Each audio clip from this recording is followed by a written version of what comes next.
เพราะมนุษย์เกิดมาพร้อมกับความต้องการที่จะเปลี่ยนแปลงตัวเองให้ดีขึ้นเราจึงไม่หยุดที่จะเรียนรู้และพัฒนาตัวเองการฟังคือประตูสู่โอกาสใหม่ๆในอนาคตของคุณมันจะทำให้คุณพัฒนาทักษะเดิมที่มีอยู่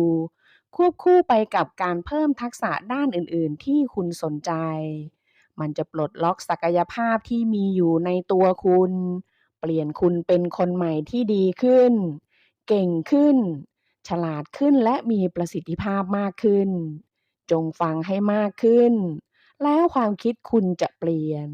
เมื่อความคิดคุณเปลี่ยนคำพูดของคุณก็จะเปลี่ยนเมื่อคำพูดของคุณเปลี่ยนการกระทำของคุณก็จะเปลี่ยนและเมื่อการกระทำเปลี่ยนชีวิตของคุณก็จะเปลี่ยนไปอย่างถาวรแนวความคิดและวิธีมองโลกจากหนังสือเล่มนี้คือเพชรแห่งความคิดของปราชญ์ทั่วโลก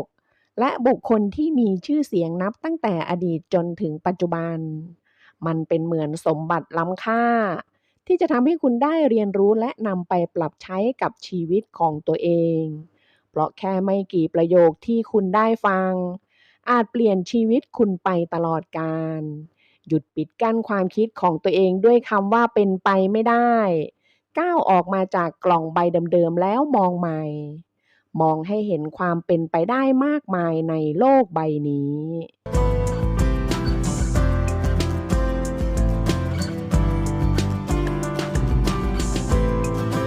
สวัสดีครับคุณผู้ฟังยินดีต้อนรับเข้าสู่ Key Story หนังสือดีเปลี่ยนแปลงชีวิตได้ในวันนี้มีชื่อว่า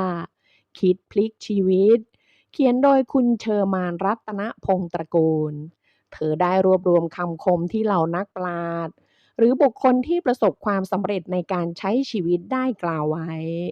เพื่อเป็นแนวทางในการพัฒนาชีวิตของตัวเองเธอได้นำมันมาแบ่งปันให้กับทุกคนซึ่งคำคมในหนังสือเล่มนี้ได้ถูกแบ่งเป็นตอนๆมีทั้งชีวิตความสำเร็จความสัมพันธ์ความรักกำลังใจและความสุข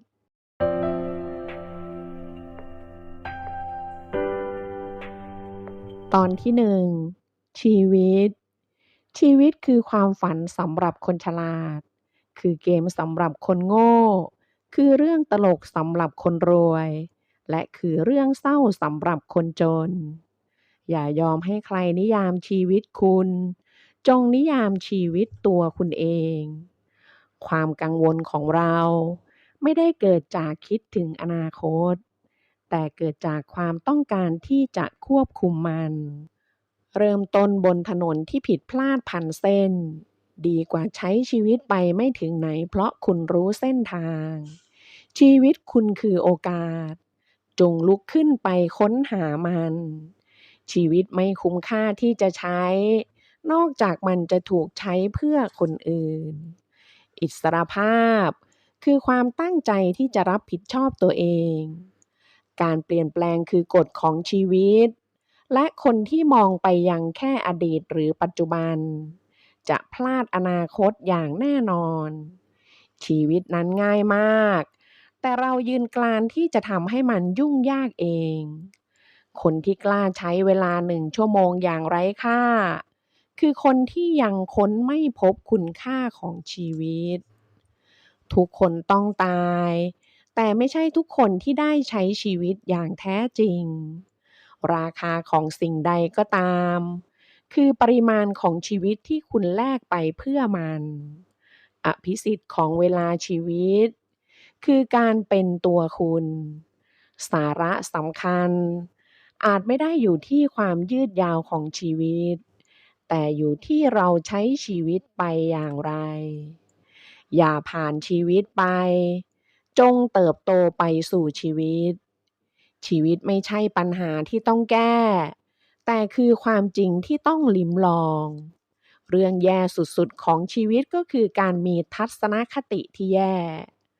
คนส่วนใหญ่ไม่เคยเรียนรู้ว่า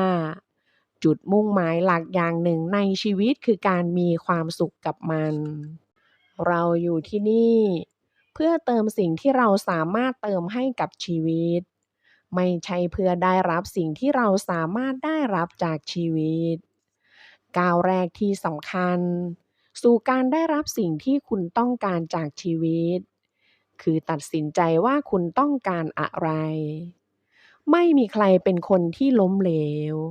ถ้าเขามีความสุขกับชีวิตการใช้ชีวิตของคุณไม่ได้ถูกกำหนดโดยสิ่งที่ชีวิตมอบให้คุณมากเท่ากับทัศนคติที่คุณมีต่อชีวิต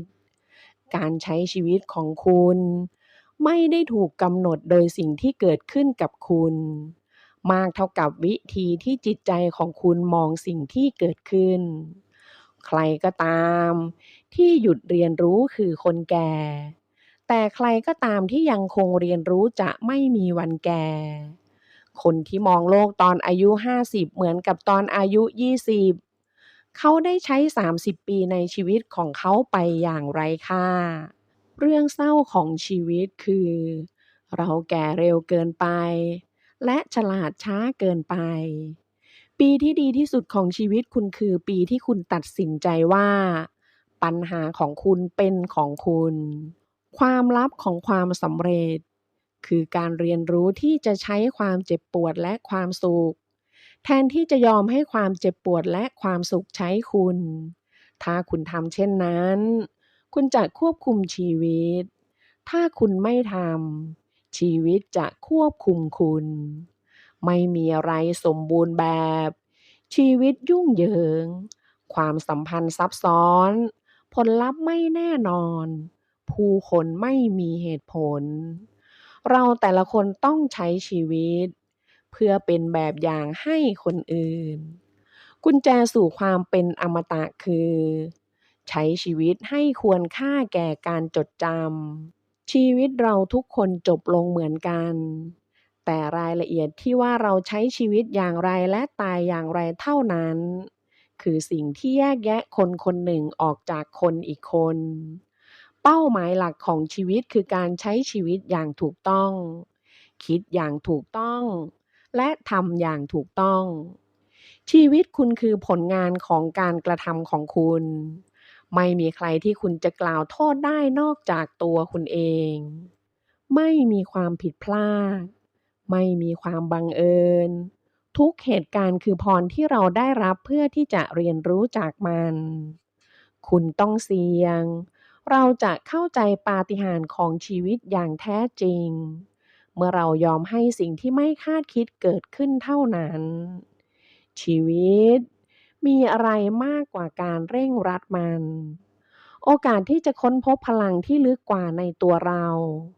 เกิดขึ้นเมื่อชีวิตดูเหมือนจะท้าทายที่สุด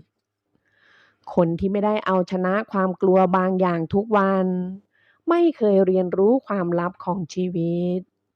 ชีวิตคือชุดของประสบการณ์แต่ละประสบการณ์ทำให้เราเติบโตขึ้นแม้ว่าบางครั้งมันยากที่เราจะตระหนักถึงเรื่องนี้เวลาคือเหรียญของชีวิตคุณมันคือเหรียญเดียวที่คุณมีและคุณสามารถเลือกว่าจะใช้มันอย่างไรจงระวังอย่าให้คนอื่นใช้มันแทนคุณเมื่อคุณย้อนมองกลับไปในชีวิตคุณจะพบว่าช่วงเวลาที่คุณได้ใช้ชีวิตอย่างแท้จริงคือช่วงเวลาที่คุณได้ทำสิ่งต่างๆด้วยความรักผู้เล่นแต่ละคนต้องยอมรับไพ่ที่ชีวิตมอบให้แต่เมื่อพวกมันอยู่ในมือแล้วเขาหรือเธอต้องตัดสินใจว่าจะเล่นอย่างไรให้ชนะในเกมชีวิตไม่มีความหมายคุณคือผู้สร้างความหมายให้กับมันคนเรามีสองทางเลือกในชีวิตคือยอมรับสภาพที่เป็นอยู่หรือยอมรับความรับผิดชอบที่จะเปลี่ยนแปลงมันชีวิตไม่ยุติธรรมจงคุ้นชินกับมันชีวิตคือของขวัญมันเสนออภิสิทธิโอกาสและความรับผิดชอบให้แก่เราจงมอบบางสิ่งกลับคืนโดยการกลายเป็นในสิ่งที่มากขึ้นหากคุณใช้เงินอย่างสิ้นเปลืองคุณก็แค่หมดตัวแต่หากคุณใช้เวลาอย่างไร้ค่า คุณจะสูญเสียส่วนหนึ่งของชีวิตคุณ ยิ่งทรายในนาฬิกาทรายของชีวิตเราลดลงเท่าไร เรายิ่งควรมองผ่านมันได้ชัดเจนขึ้นเท่านั้น ชีวิตคือศิลปะแห่งการวาดโดยไม่มียางลบ อิสรภาพหมายถึง คุณไม่ถูกกีดขวางที่จะใช้ชีวิตแบบที่คุณเลือก สิ่งใดก็ตามที่น้อยกว่านั้น คือรูปแบบของการเป็นทาส คุณต้องเข้าใจทั้งหมดของชีวิต ไม่ใช่แค่ส่วนเล็กๆส่วนหนึ่งของมัน ความผิดพลาดที่ยิ่งใหญ่ที่สุดที่คุณสามารถสร้างในชีวิต คือการไม่หยุดกลัวที่จะทำสิ่งผิดพลาด คุณค่าหลักในชีวิตไม่ใช่สิ่งที่คุณได้รับ คุณค่าหลักในชีวิตคือสิ่งที่คุณได้เป็น จงทำทุกสิ่งในชีวิต ราวกับว่ามันคือสิ่งสุดท้ายที่คุณทำ สร้างสรรค์ดีกว่าเรียนรู้ การสร้างสรรค์คือสิ่งจำเป็นของชีวิต จงอดทนและเข้าใจ ชีวิตนั้นสั้นเกินไปที่จะอาฆาตหรือผูกพยาบาท ชีวิตไม่ใช่สิ่งที่มันควรเป็น มันคือสิ่งที่มันเป็น วิธีที่คุณรับมือกับมันคือสิ่งที่สร้างความแตกต่าง ชีวิตคือการเรียนรู้ การต้องเปลี่ยนแปลง การยอมรับช่วงเวลาและเรียนรู้สิ่งที่ดีที่สุดจากมัน โดยไม่รู้ว่าอะไรจะเกิดขึ้นต่อไป มันต้องใช้เวลาครึ่งชีวิต ก่อนที่คุณจะค้นพบว่าชีวิตคือโปรเจกต์ทำด้วยตัวเอง ชีวิตคือ 10% ของสิ่งที่เกิดขึ้นกับคุณ และ 90% คือวิธีที่คุณตอบสนองมัน ปัญหาจริงๆ ก็คือการที่คุณคิดว่าคุณมีเวลา จุดจบที่ยิ่งใหญ่ของชีวิต ไม่ใช่ความรู้แต่คือการกระทำ ชีวิตคุณไม่ได้ดีขึ้นเพราะโอกาส แต่มันดีขึ้นเพราะการเปลี่ยนแปลง ถ้าคุณเปลี่ยนวิธีที่คุณมองสิ่งต่างๆ สิ่งต่างๆ ที่คุณมองจะเปลี่ยนไป คุณอยู่ในวันนี้ที่ซึ่งความคิดของคุณพาคุณมา คุณจะอยู่ในพรุ่งนี้ที่ซึ่งความคิดของคุณพาคุณไป ทัศนคติคือสิ่งเล็กๆ ที่สร้างความแตกต่างที่ยิ่งใหญ่ ถ้าเราไม่เป็นอิสระ จะไม่มีใครเคารพเรา ศิลปะของการใช้ชีวิต อยู่ที่การขจัดปัญหาน้อยกว่าการเติบโตไปกับมัน ถ้าเราไม่เปลี่ยนแปลง เราจะไม่เติบโต ถ้าเราไม่เติบโต เราไม่ได้กำลังใช้ชีวิตจริงๆ บ่อยครั้งมากที่การเปลี่ยนแปลงตัวเองจำเป็นกว่าการเปลี่ยนแปลงสิ่งแวดล้อม ชีวิตเป็นของคนที่มีชีวิต และคนที่มีชีวิตต้องเตรียมพร้อมสำหรับการเปลี่ยนแปลง มีแค่2 วันใน1 ปีที่ไม่มีอะไรสามารถเสร็จลุล่วง วันแรกเรียกว่าเมื่อวาน อีกวันเรียกว่าพรุ่งนี้ วันนี้คือวันที่ถูกต้องที่จะรัก เชื่อ ทำ และใช้ชีวิตให้มากที่สุด ในชีวิต คุณไม่สามารถเปลี่ยนแปลงคนหรือสถานการณ์ได้ คุณสามารถเปลี่ยนแปลงวิธีที่คุณตอบสนองต่อสิ่งเหล่านั้นเท่านั้น จงตอบสนองอย่างฉลาด เราไม่ได้ฉลาดเพราะการจดจำอดีตของเรา แต่เพราะความรับผิดชอบต่ออนาคตของเรา คุณต้องรู้อดีตจึงจะเข้าใจปัจจุบัน จุดหมายปลายทางของเราไม่ใช่สถานที่ แต่คือวิธีใหม่ที่เรามองสิ่งต่างๆ คุณไม่มีวันวางแผนอนาคตด้วยอดีตได้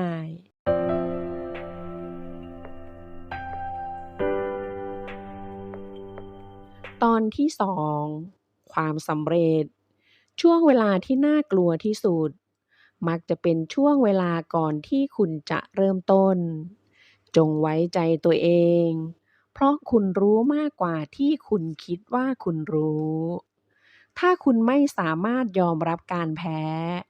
คุณก็ไม่สามารถเอาชนะได้ จงรู้ไว้ว่า มีแต่คุณเท่านั้นที่จะพาคุณไปในที่ที่คุณต้องการจะไป ไม่มีใครอื่นคุณต้องรักตัวเองจริงๆเสียก่อนจึงจะทำสิ่งใดก็ตามในโลกนี้ให้สำเร็จได้ไม่มีสิ่งยิ่งใหญ่ใดๆมีจุดกำเนิดมาจากการไม่กล้าคิดใหญ่คุณไม่ได้กลายเป็นสิ่งที่คุณต้องการแต่คุณกลายเป็นสิ่งที่คุณเชื่อถ้าคุณเชื่อว่าคุณทำได้คุณอาจทำได้ถ้าคุณรู้ว่าคุณทำได้คุณจะทำได้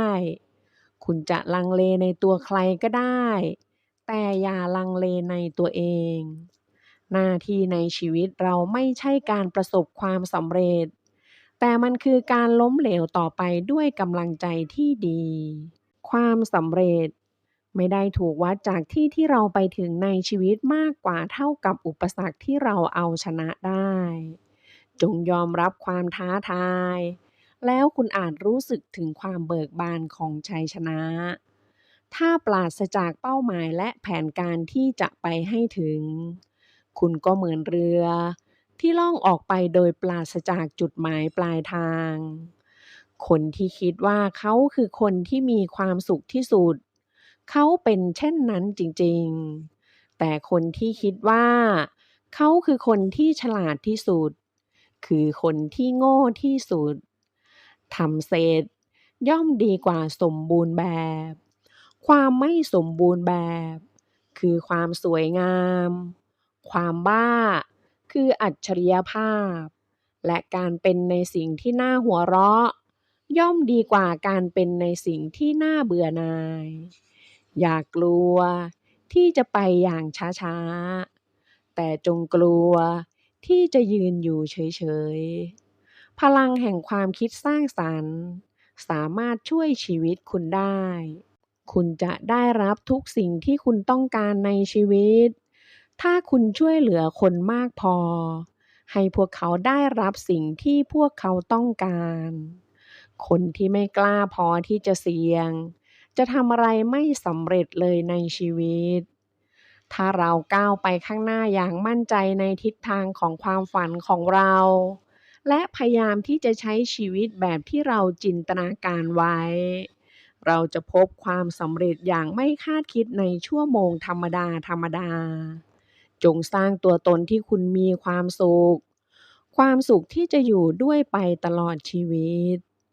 ไม่ว่าคุณจะทำอะไรก็ตามในชีวิตจงอยู่ท่ามกลางคนฉลาดที่พร้อมจะโต้เถียงกับคุณถ้าคุณต้องการบรรลุเป้าหมายในชีวิตคุณต้องเริ่มด้วยความมุ่งมั่นถ้าคุณไม่สร้างความฝันของตัวเองคนอื่นจะจ้างคุณเพื่อช่วยสร้างความฝันของพวกเขาคนใจใหญ่พูดคุยถึงความคิดคนใจปานกลางพูดคุยถึงเหตุการณ์คนใจเล็กพูดคุยถึงคนอื่น20ปีนับจากนี้คุณจะผิดหวังกับสิ่งที่คุณไม่ได้ทำมากกว่าสิ่งที่คุณทำถ้าคุณไม่ให้ความสำคัญกับเวลาของคุณคนอื่นก็จะไม่ให้มันเหมือนกันสิ่งที่เราเลือกแสดงให้เห็นถึงตัวตนที่แท้จริงของเรามากกว่าความสามารถของเรายิ่งนักถ้าคุณต้องการบางสิ่งอย่ารอคอยมันจงสอนตัวเองให้ไม่อดทนต่อความต้องการที่จะประสบความสำเร็จไม่มีใครสามารถทำให้คุณรู้สึกต่ำต้อยถ้าคุณไม่ยินยอมสิ่งเดียวที่ยืนอยู่ระหว่างคุณและความฝันของคุณคือความตั้งใจที่จะพยายามและความเชื่อว่ามันเป็นไปได้จริงๆถ้าคุณต้องการสร้างความเปลี่ยนแปลงที่ถาวรหยุดโฟกัสที่ขนาดของปัญหาของคุณและเริ่มโฟกัสที่ขนาดตัวตนที่คุณอยากเป็นความท้าทายคือสิ่งที่ทำให้ชีวิตน่าสนใจและการเอาชนะมันคือสิ่งที่ทำให้ชีวิตมีความหมายการแก้แค้นที่ดีที่สุดคือความสำเร็จที่ยิ่งใหญ่คนที่ประสบความสำเร็จในโลกนี้คือคนที่ลุกขึ้นและมองหาโอกาสที่พวกเขาต้องการและถ้าพวกเขาไม่พบมันพวกเขาจะสร้างมันขึ้นมาเอง ถ้าโอกาสไม่เคาะประตูจงสร้างประตูขึ้นมาเองเวลาที่คุณไม่สามารถเปลี่ยนทิศทางลมก็แค่ปรับการล่องเรือของคุณความฝันทุกอย่างของเราสามารถกลายเป็นจริงถ้าเรามีความกล้าที่จะไล่ตามฝันคนที่มีเหตุผลจะปรับตัวตามโลกคนที่ไม่มีเหตุผลยืนกรานที่จะพยายามปรับโลกมาสู่ตัวเขาด้วยเหตุนั้นความก้าวหน้าจึงต้องอาศัยคนที่ไม่มีเหตุผลความเปลี่ยนแปลงคือสิ่งที่หลีกเลี่ยงไม่ได้แต่ความก้าวหน้าคือทางเลือกทุกสิ่งที่คุณต้องการมันก็ต้องการคุณเช่นกันแต่คุณจำเป็นต้องลงมือทำเพื่อให้ได้มันมาคนมากมายใช้ชีวิตผ่านไปและรอคอยให้สิ่งต่างๆเกิดขึ้นแทนที่จะทำให้มันเกิดขึ้นเป็นไปไม่ได้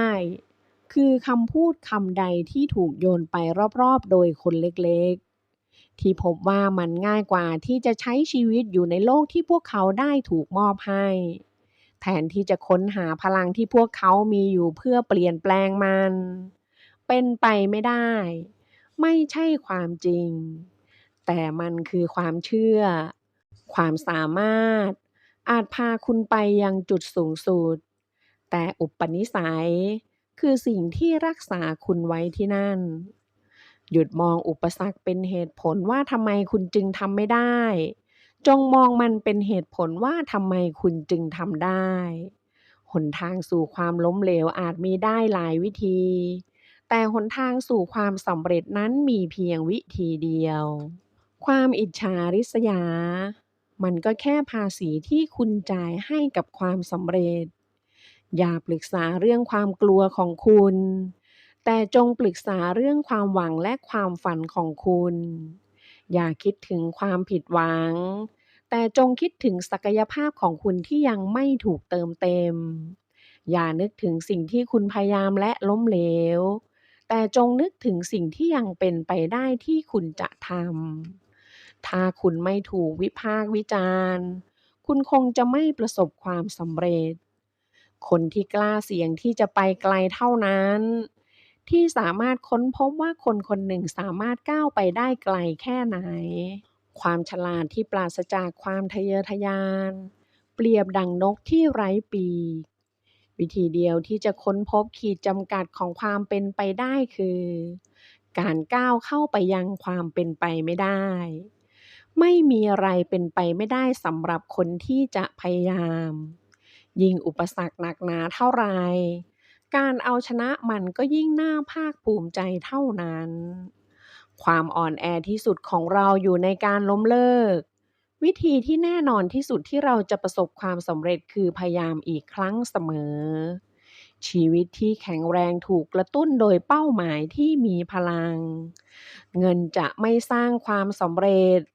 แต่อิสรภาพที่จะหาเงินจะสร้างมัน คนที่ประสบความสำเร็จคือคนที่มีโอกาสและคว้ามันไว้ คนที่ประเมินค่าตัวเองต่ำจะถูกคนอื่นประเมินค่าต่ำต้อยเช่นกัน วิสัยทัศน์ที่ปราศจากการกระทำคือฝันกลางวัน การกระทำที่ปราศจากวิสัยทัศน์คือฝันร้าย มีความผิดพลาดสองอย่างที่เราสามารถสร้างบนถนนสู่ความจริง 1. คือการไม่ไปให้สุดทาง และ 2. คือไม่เริ่มต้นเลย จงใช้พลังที่คุณมีอยู่ให้เต็มที่ที่สุด และยอมรับสิ่งอื่นๆตามที่มันเกิดขึ้น สิ่งที่คนอื่นพูดว่าคุณทำไม่ได้ ลองพยายามดูแล้วคุณจะพบว่าคุณทำได้ ศิลปะของการเป็นคนฉลาด คือการรู้ว่าอะไรที่ควรมองข้าม คนฉลาดจะสร้างโอกาสมากกว่าที่เขาพบ ความผิดพลาดที่ยิ่งใหญ่ที่สุดคือการไม่ทำอะไร เพราะคุณคิดว่าคุณทำได้แค่เล็กน้อยเท่านั้น ถนนสู่ความสำเร็จอยู่ในระหว่างการก่อสร้างเสมอ คนคนหนึ่งจะถูกกำจัดโดยความคิดที่เขาเลือกเท่านั้น ถ้าเราจะเริ่มต้นที่ความแน่นอน เราจะลงเอยที่ความลังเลแต่ถ้าเราพอใจที่จะเริ่มต้นที่ความลังเลเราจะลงเอยที่ความแน่นอนการต่อสู้ที่ยากที่สุดที่คุณจะต้องต่อสู้คือการต่อสู้ที่จะเป็นตัวของคุณเองคนที่คิดบวกมองเห็นสิ่งที่มองไม่เห็นรู้สึกถึงสิ่งที่สัมผัสไม่ได้และบรรลุผลสำเร็จในสิ่งที่เป็นไปไม่ได้ความฝันไม่ใช่สิ่งที่คุณเห็นเมื่อคุณหลับความฝันคือสิ่งที่ไม่ยอมให้คุณหลับเวลาถูกต้องเสมอที่จะทำสิ่งที่ถูกต้องใช้ความอุตสาหะอีกนิดความพยายามอีกหน่อยแล้วสิ่งที่ดูเหมือนเป็นความล้มเหลวที่สิ้นหวังอาจกลายเป็นความสำเร็จที่รุ่งโรจน์ไม่ว่าคุณจะพยายามทำอะไรถ้าทัศนคติของคุณแย่คุณก็จะทำได้แย่จงเชื่อในตัวเองแม้จะไม่มีใครเชื่อในตัวคุณหัวใจของคุณคือสิ่งที่คุณเป็นสิ่งอื่นทั้งหมดตามมาทีหลังอย่ากังวลถึงความล้มเหลวจงกังวลถึงโอกาสที่คุณพลาดเมื่อคุณไม่แม้แต่ลองทำเราไม่สามารถกลายเป็นสิ่งที่เราต้องการโดยการยังคงเป็นสิ่งที่เราเป็นอยู่เป้าหมายคือเชื้อเพลิงในเตาหลอมของความสำเร็จถ้าคุณไม่มีความหลงใหลให้กับบางสิ่งคุณไม่ควรทำมันตั้งแต่ทีแรกความคิดนั้นอายุสั้นคุณต้องลงมือทำก่อนวันหมดอายุจงทำสิ่งที่คุณรู้สึกในหัวใจว่าถูกต้องเพราะยังไงคุณก็ถูกวิพากษ์วิจารณ์อยู่แล้วความกล้าคือการทำสิ่งที่คุณกลัวจะไม่มีความกล้านอกจากคุณจะกลัวเป็นนายคนอื่นคือความเข้มแข็งเป็นนายตัวเองคืออำนาจที่แท้จริงคุณไม่เคยแก่เกินไปที่จะตั้งเป้าหมายเพิ่มหรือสร้างความฝันใหม่มันยากที่จะพูดว่าอะไรเป็นไปไม่ได้เพราะความฝันของเมื่อวานคือความหวังของวันนี้และคือความจริงของพรุ่งนี้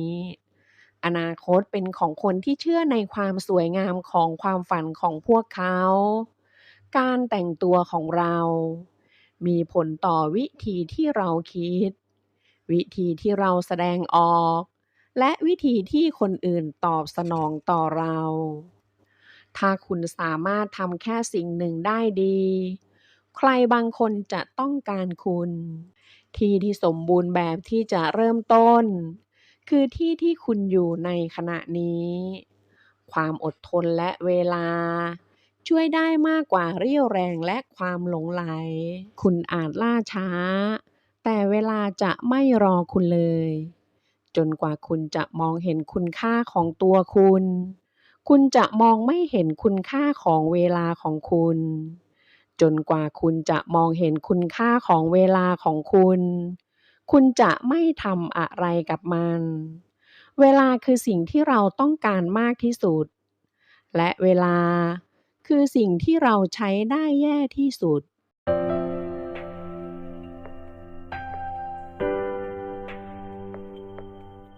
ตอนที่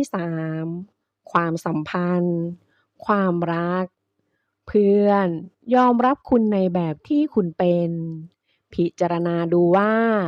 มันยากแค่ไหนที่คุณจะเปลี่ยนแปลงตัวเองแล้วคุณจะเข้าใจว่าคุณมีโอกาสน้อยแค่ไหนที่จะพยายามเปลี่ยนแปลงคนอื่นจงเป็นในสิ่งที่ดีเยี่ยมจนพวกเขาไม่สามารถมองข้ามคุณวิธีที่คุณปฏิบัติต่อตัวเองตั้งมาตรฐานให้แก่คนอื่นเวลาที่คบหากับผู้คนจงจำไว้ว่าคุณไม่ได้คบหากับสิ่งมีชีวิตแห่งตรรกะแต่คือสิ่งมีชีวิตแห่งอารมณ์ในที่สุดคุณก็จะตระหนักว่าคนส่วนใหญ่ไม่ได้อยากทะเลาะเบาะแว้งแต่พวกเขามองหาคนที่พวกเขาจะยอมจำนนให้สิ่งสำคัญในความเป็นเพื่อนแท้คือการยอมให้เพื่อนพลั้งพลาดได้บ้างจงปฏิบัติต่อทุกคนที่คุณพบราวกับว่าพวกเขาจะตายตอนเที่ยงคืนเพิ่มความเอาใจใส่ และความเข้าใจให้แก่พวกเขาเท่าที่คุณสามารถทำได้และทำโดยไม่คิดถึงสิ่งตอบแทนแล้วชีวิตคุณจะไม่เหมือนเดิมอีกต่อไปจงยุ่งกับการปรับปรุงและพัฒนาชีวิตตัวเองคุณจะได้มีเวลาไม่มากนักที่จะวิพากษ์วิจารณ์คนอื่นเราไม่สามารถถูกเรียกว่าเป็นคนที่ประสบความสำเร็จในชีวิตนี้ได้ถ้าไม่มีเพื่อนสักคนที่ชอบเราคุณได้รับการปฏิบัติจากคนอื่นในชีวิตนี้ด้วยวิธีที่คุณสอนพวกเขาให้ปฏิบัติต่อคุณสิ่งที่เหนื่อยที่สุดในชีวิตคือการเป็นคนที่ไม่จริงใจสิ่งที่คนอื่นปฏิบัติต่อคุณคือกรรมของพวกเขาสิ่งที่คุณตอบสนองต่อพวกเขาคือกรรมของคุณถ้าคุณมีแค่รอยยิ้มเดียวในตัวคุณจงมอบมันให้กับคนที่คุณรักความเป็นเพื่อนที่แท้จริงเกิดขึ้นเมื่อความเงียบระหว่างคนสองคนไม่น่าอึดอัดเพื่อนเก่าที่เพิ่งพบกันอาจจะไม่ต้องเอ่ยคำใดๆพรอย่างหนึ่งของเพื่อนเก่าคือคุณสามารถทำตัวโง่ๆได้เมื่ออยู่กับพวกเขาจงจริงใจกับงานของคุณ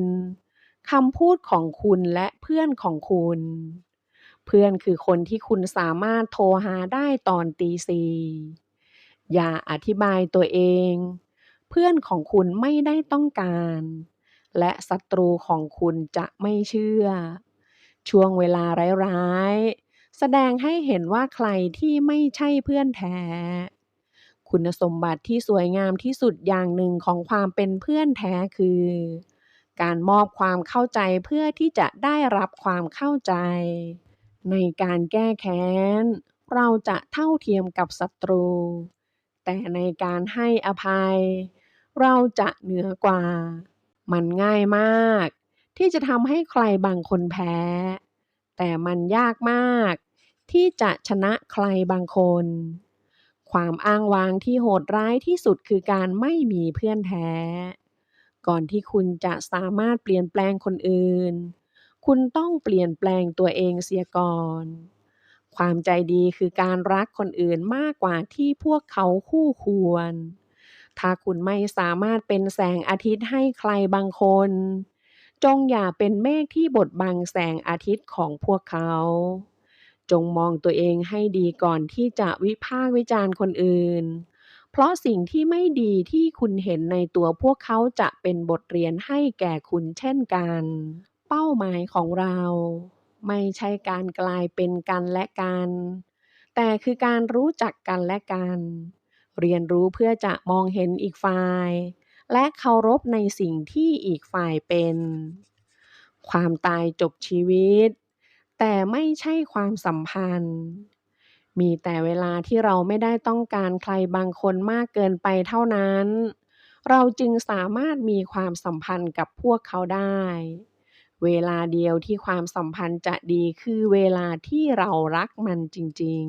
ๆเวลาที่คุณมองเห็นตัวตนของผู้ชายคนหนึ่งไม่ชัดเจนจงมองเพื่อนของเขาจงเลือกผู้ร่วมชีวิตของคุณอย่างระมัดระวังการตัดสินใจนี้จะกำหนด 90% ของความสุขหรือความทุกข์ของคุณผู้ชายไม่ได้ควบคุมโชคชะตาของเขาผู้หญิงที่อยู่ในชีวิตเขาควบคุมมันแทนเขาอย่ารักใครก็ตามที่ปฏิบัติต่อคุณดังเช่นคุณไม่มีอะไรพิเศษความรักไม่ใช่ความรู้สึกเสน่หาแต่คือความหวังที่จะให้คนที่เรารักพบเจอสิ่งที่ดีมากเท่าที่จะเป็นไปได้เมื่อคุณพบใครบางคนที่จะร่วมทุกข์ร่วมสุขด้วยได้ช่วงเวลาที่ทุกข์จะเกือบดีเท่าช่วงเวลาที่สุขเลยทีเดียวใบหน้าของผู้ชายคือชีวประวัติของเขาใบหน้าของผู้หญิงคือนิยายของเธอเราไม่ได้ค้นพบความหมายของชีวิตโดยลำพังเราค้นพบมันกับใครอีกคนเราพูดว่าความรักคือชีวิตแต่ความรักที่ไร้ซึ่งความหวังและความศรัทธาคือความตายที่ทรมานการตกหลุมรักและการมีความสัมพันธ์ คือสองสิ่งที่แตกต่างกัน คนที่เคยอกหักเท่านั้นจึงจะรู้ความจริงเกี่ยวกับความรัก ไม่มีใครที่ควรรู้สึกว่าเขาต้องยอมทิ้งส่วนสำคัญของตัวเองเพื่อทำให้ความสัมพันธ์คงอยู่ต่อไปได้ ใครก็ตามที่รักด้วยความคาดหวังที่จะได้รับความรักคืนกลับมา คนคนนั้นกำลังเสียเวลา ถ้าคุณแค่สามารถรักได้มากพอ คุณก็สามารถเป็นคนที่มีอำนาจที่สุดในโลก ความรักคือการจริงใจกับตัวเองตลอดเวลา จริงใจกับอีกฝ่ายตลอดเวลา บอก ฟัง เคารพความจริงและไม่เคยเสแสร้ง ความรักคือความจริง ที่ไหนที่มีความรักที่ยิ่งใหญ่ย่อมมีปาฏิหาริย์เสมอ ความรักคือสิ่งที่ทำให้คุณยังมีชีวิตอยู่แม้ว่าคุณจะตายจากไปแล้ว มันไม่สำคัญว่าคุณเป็นใครหรือมีรูปร่างหน้าตาอย่างไร ตราบใดที่ใครบางคนรักคุณ ถ้าคุณรักแล้วเจ็บปวด จงรักให้มากขึ้น ถ้าคุณรักมากขึ้นแล้วเจ็บปวดมากขึ้น จงรักให้มากขึ้นอีก ถ้าคุณรักมากขึ้นอีกแล้วเจ็บปวดมากขึ้นอีก จงรักมากขึ้นอีก จนกระทั่งมันไม่เจ็บปวดอีกต่อไป เราทุกคนกำลังตามหาคนพิเศษที่ใช่สำหรับเรา แต่ถ้าคุณผ่านความสัมพันธ์มามากพอ คุณจะเริ่มสงสัยว่าไม่มีใครที่ใช่ แค่รสชาติที่แตกต่างของสิ่งที่ไม่ใช่เท่านั้นเอง เวลาที่คุณรักใครบางคน คุณจะเรียกชื่อของเขาแตกต่างออกไป จงกล้าพอที่จะไว้ใจใครที่เรารักอีกครั้งและอีกครั้งเสมอ อย่าร้องไห้ให้กับคนที่จะไม่ร้องไห้ให้กับคุณ เรื่องเศร้าที่สุดของชีวิต ไม่ใช่เราต้องตาย แต่คือเราหยุดที่จะรัก ความรักเป็นเจ้านายที่ดีกว่าหน้าที่ สักวันคุณจะพบใครบางคนที่พิเศษอีกครั้ง คนที่เคยมีความรักมักเป็นเช่นนั้น มันอยู่ในธรรมชาติของพวกเขา เวลาที่ใครบางคนอยู่ในหัวใจคุณ พวกเขาไม่เคยจากไปจริงๆ พวกเขาสามารถกลับมาหาคุณแม้ในเวลาที่ไม่น่าจะเกิดขึ้น ความรักนั้นแสนสั้น แต่การลืมนั้นยาวนานเหลือเกิน การสูญเสียความสมดุลบางครั้งเพื่อความรัก คือส่วนหนึ่งของการใช้ชีวิตที่สมดุล ทุกครั้งที่คุณยิ้มให้กับใครบางคน มันคือการกระทำของความรัก คือของขวัญให้แก่ใครคนนั้น คือสิ่งสวยงาม เวลาที่คุณสะดุดล้มบนความรัก มันง่ายที่จะลุกขึ้น แต่เวลาที่คุณตกหลุมรัก มันเป็นไปไม่ได้ที่จะยืนขึ้นอีกครั้ง ความรักยังคงเป็นความรัก มันเป็นแค่รูปแบบเท่านั้น ความรักคืออำนาจที่ไม่เชื่อง เวลาที่เราพยายามควบคุมมัน มันจะทำลายเรา เวลาที่เราพยายามกักขังมัน มันจะทำให้เราตกเป็นทาส เวลาที่เราพยายามเข้าใจมัน มันจะทำให้เรารู้สึกหลงทางและสับสน ยิ่งเราตัดสินใจมากเท่าไร เราจะยิ่งรักน้อยลงเท่านั้น บางครั้ง การพูดคุยกับใครบางคนที่ไม่มีอะไรเหมือนกับคุณ แต่คุณก็ยังหลงใหลในตัวเขาก็คือรูปแบบหนึ่งของความรัก สิ่งที่จำเป็นมากในความโรแมนติกคือความไม่แน่นอน จงสงสัยว่าดวงดาวคือไฟ สงสัยว่าดวงอาทิตย์เคลื่อนย้าย สงสัยว่าความจริงอาจคือการโกหก แต่อย่าสงสัยในความรัก เวลาที่เรารัก เรามักพยายามจะเป็นคนที่ดีกว่าเดิม เวลาที่เราพยายามจะเป็นคนที่ดีกว่าเดิม ทุกสิ่งรอบๆตัวเราก็ดีขึ้นตามไปด้วย เป็นไปไม่ได้ที่เราจะรักและฉลาด สิ่งที่ตรงข้ามกับความรัก ไม่ใช่ความเกลียด แต่คือความไม่สนใจ สิ่งที่ตรงข้ามกับศิลปะ ไม่ใช่ความน่าเกลียด แต่คือความไม่สนใจ สิ่งที่ตรงข้ามกับความศรัทธา ไม่ใช่ความไม่เลื่อมใสแต่คือความไม่สนใจและสิ่งที่ตรงข้ามกับชีวิตก็ไม่ใช่ความตายแต่คือความไม่สนใจไม่มีความรักที่ปราศจากการให้อภัยและไม่มีการให้อภัยที่ปราศจากความรักเรารักสิ่งที่เรารักเพราะสิ่งที่มันเป็น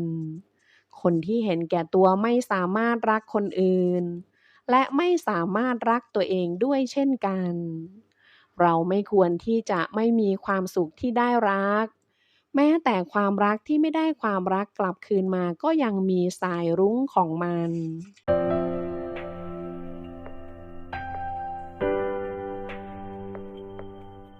ตอนที่4กำลังใจ เรียนรู้จากเมื่อวาน ใช้ชีวิตเพื่อวันนี้ หวังกับพรุ่งนี้ จงอดทนและแข็งแกร่ง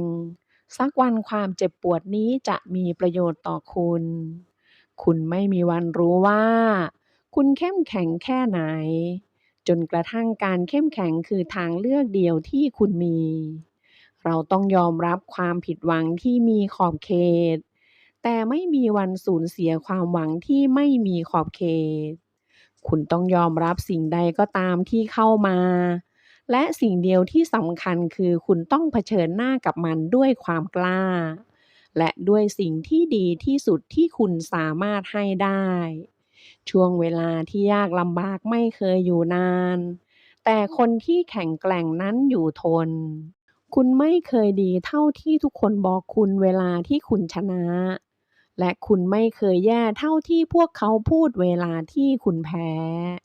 ถ้าคุณพูดว่าคุณจะยอมแพ้แค่1 วินาที นั่นคือสิ่งที่เกิดขึ้นกับคุณในชีวิต อย่ายอมให้ชีวิตทำให้คุณหมดกำลังใจ ทุกคนที่ไปถึงที่ที่เขาอยู่ล้วนเริ่มต้นจากที่ที่ต่ำกว่าทั้งนั้น ถ้าคุณไม่มีความมั่นใจในตัวเอง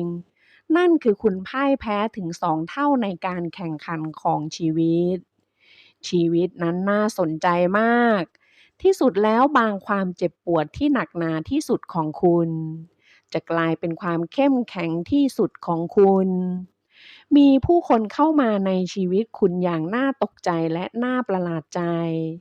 คุณพบเจอความสูญเสียที่คุณไม่เคยคิดว่าจะเกิดขึ้นกับคุณ คุณถูกปฏิเสธและคุณต้องเรียนรู้ว่าจะรับมือกับมันอย่างไร คุณจะลุกขึ้นในวันต่อไป และอยู่กับมันได้อย่างไร สักวันคุณจะมองย้อนกลับมาในช่วงเวลานี้ของชีวิตคุณ ว่าช่างเป็นช่วงเวลาที่หอมหวานของความโศกเศร้า คุณจะมองเห็นตัวเองคล่ำครวญและหัวใจคุณแตกสลาย แต่ชีวิตคุณก็ได้เปลี่ยนแปลงไป ความรู้สึกที่สามารถทำให้หัวใจคุณแตกสลาย บางครั้งก็เป็นความรู้สึกที่มาเยียวยาหัวใจคุณ ทุกสิ่งจะลงเอยด้วยดีในจุดจบ ถ้ามันไม่ลงเอยด้วยดีมันก็ยังไม่ใช่จุดจบ ความหวังคืออาหารเช้าที่ดี แต่มันคืออาหารเย็นที่แย่ สิ่งที่ทำให้คุณกังวลจะกลายเป็นเจ้านายคุณ ถ้าเรือของคุณไม่เข้ามา จงว่ายออกไปหามัน คุณเกิดมาพร้อมกับปีก แล้วทำไมจึงเลือกที่จะคลานไปตลอดชีวิต ชีวิตนั้นมีโอกาสที่พิเศษ มากเท่าที่คุณเลือกที่จะฉลองกับมัน มันไม่เคยสายเกินไป ไม่ว่าในนิยายหรือในชีวิตที่จะแก้ไข คุณสามารถมีทุกสิ่งที่คุณต้องการ ถ้าคุณตั้งใจที่จะล้มเลิกความเชื่อว่าคุณมีมันไม่ได้ ความผิดพลาดคือวิธีของชีวิตที่จะสอนคุณ ความยากลำบากในชีวิตคุณไม่ได้เข้ามาเพื่อทำลายคุณ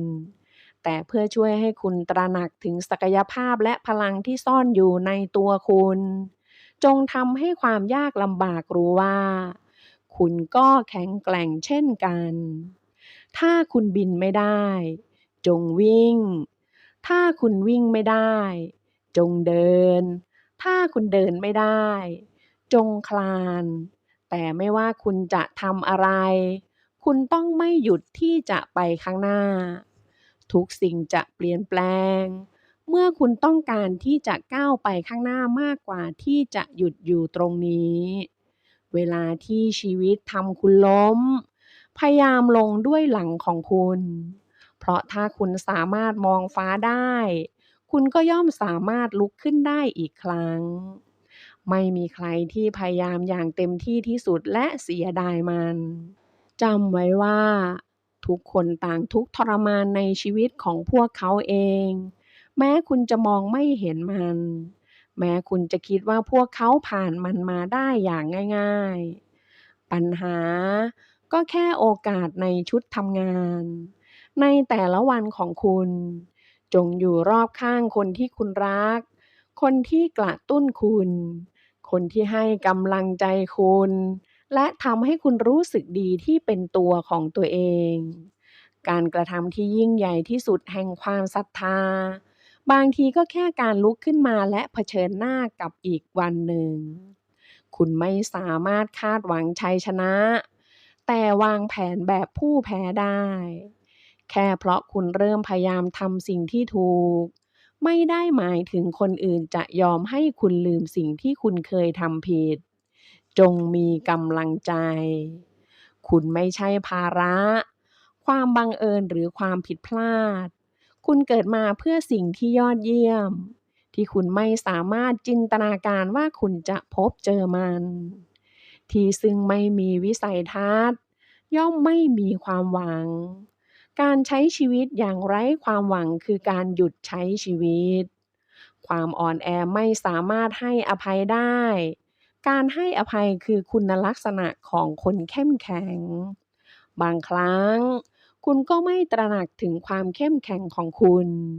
จนกระทั่งคุณเผชิญหน้ากับความอ่อนแออย่างที่สุดของคุณถ้าเราเงียบและพร้อมมากพอเราจะพบสิ่งชดเชยในทุกความผิดหวังมันไม่ใช่ภูเขาที่เราเอาชนะได้แต่คือตัวเราเองถ้าคุณทำผิดพลาดยังมีโอกาสอื่นๆสำหรับคุณเสมอ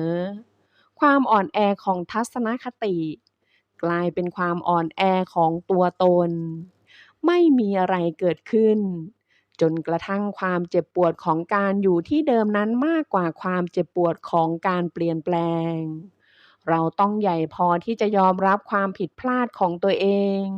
ฉลาดพอที่จะเอากำไรจากมันและแข็งแกร่งพอที่จะแก้ไขมันคุณไม่สามารถเอื้อมคว้าสิ่งใหม่ๆถ้ามือของคุณยังเต็มไปด้วยขยะของเมื่อวาน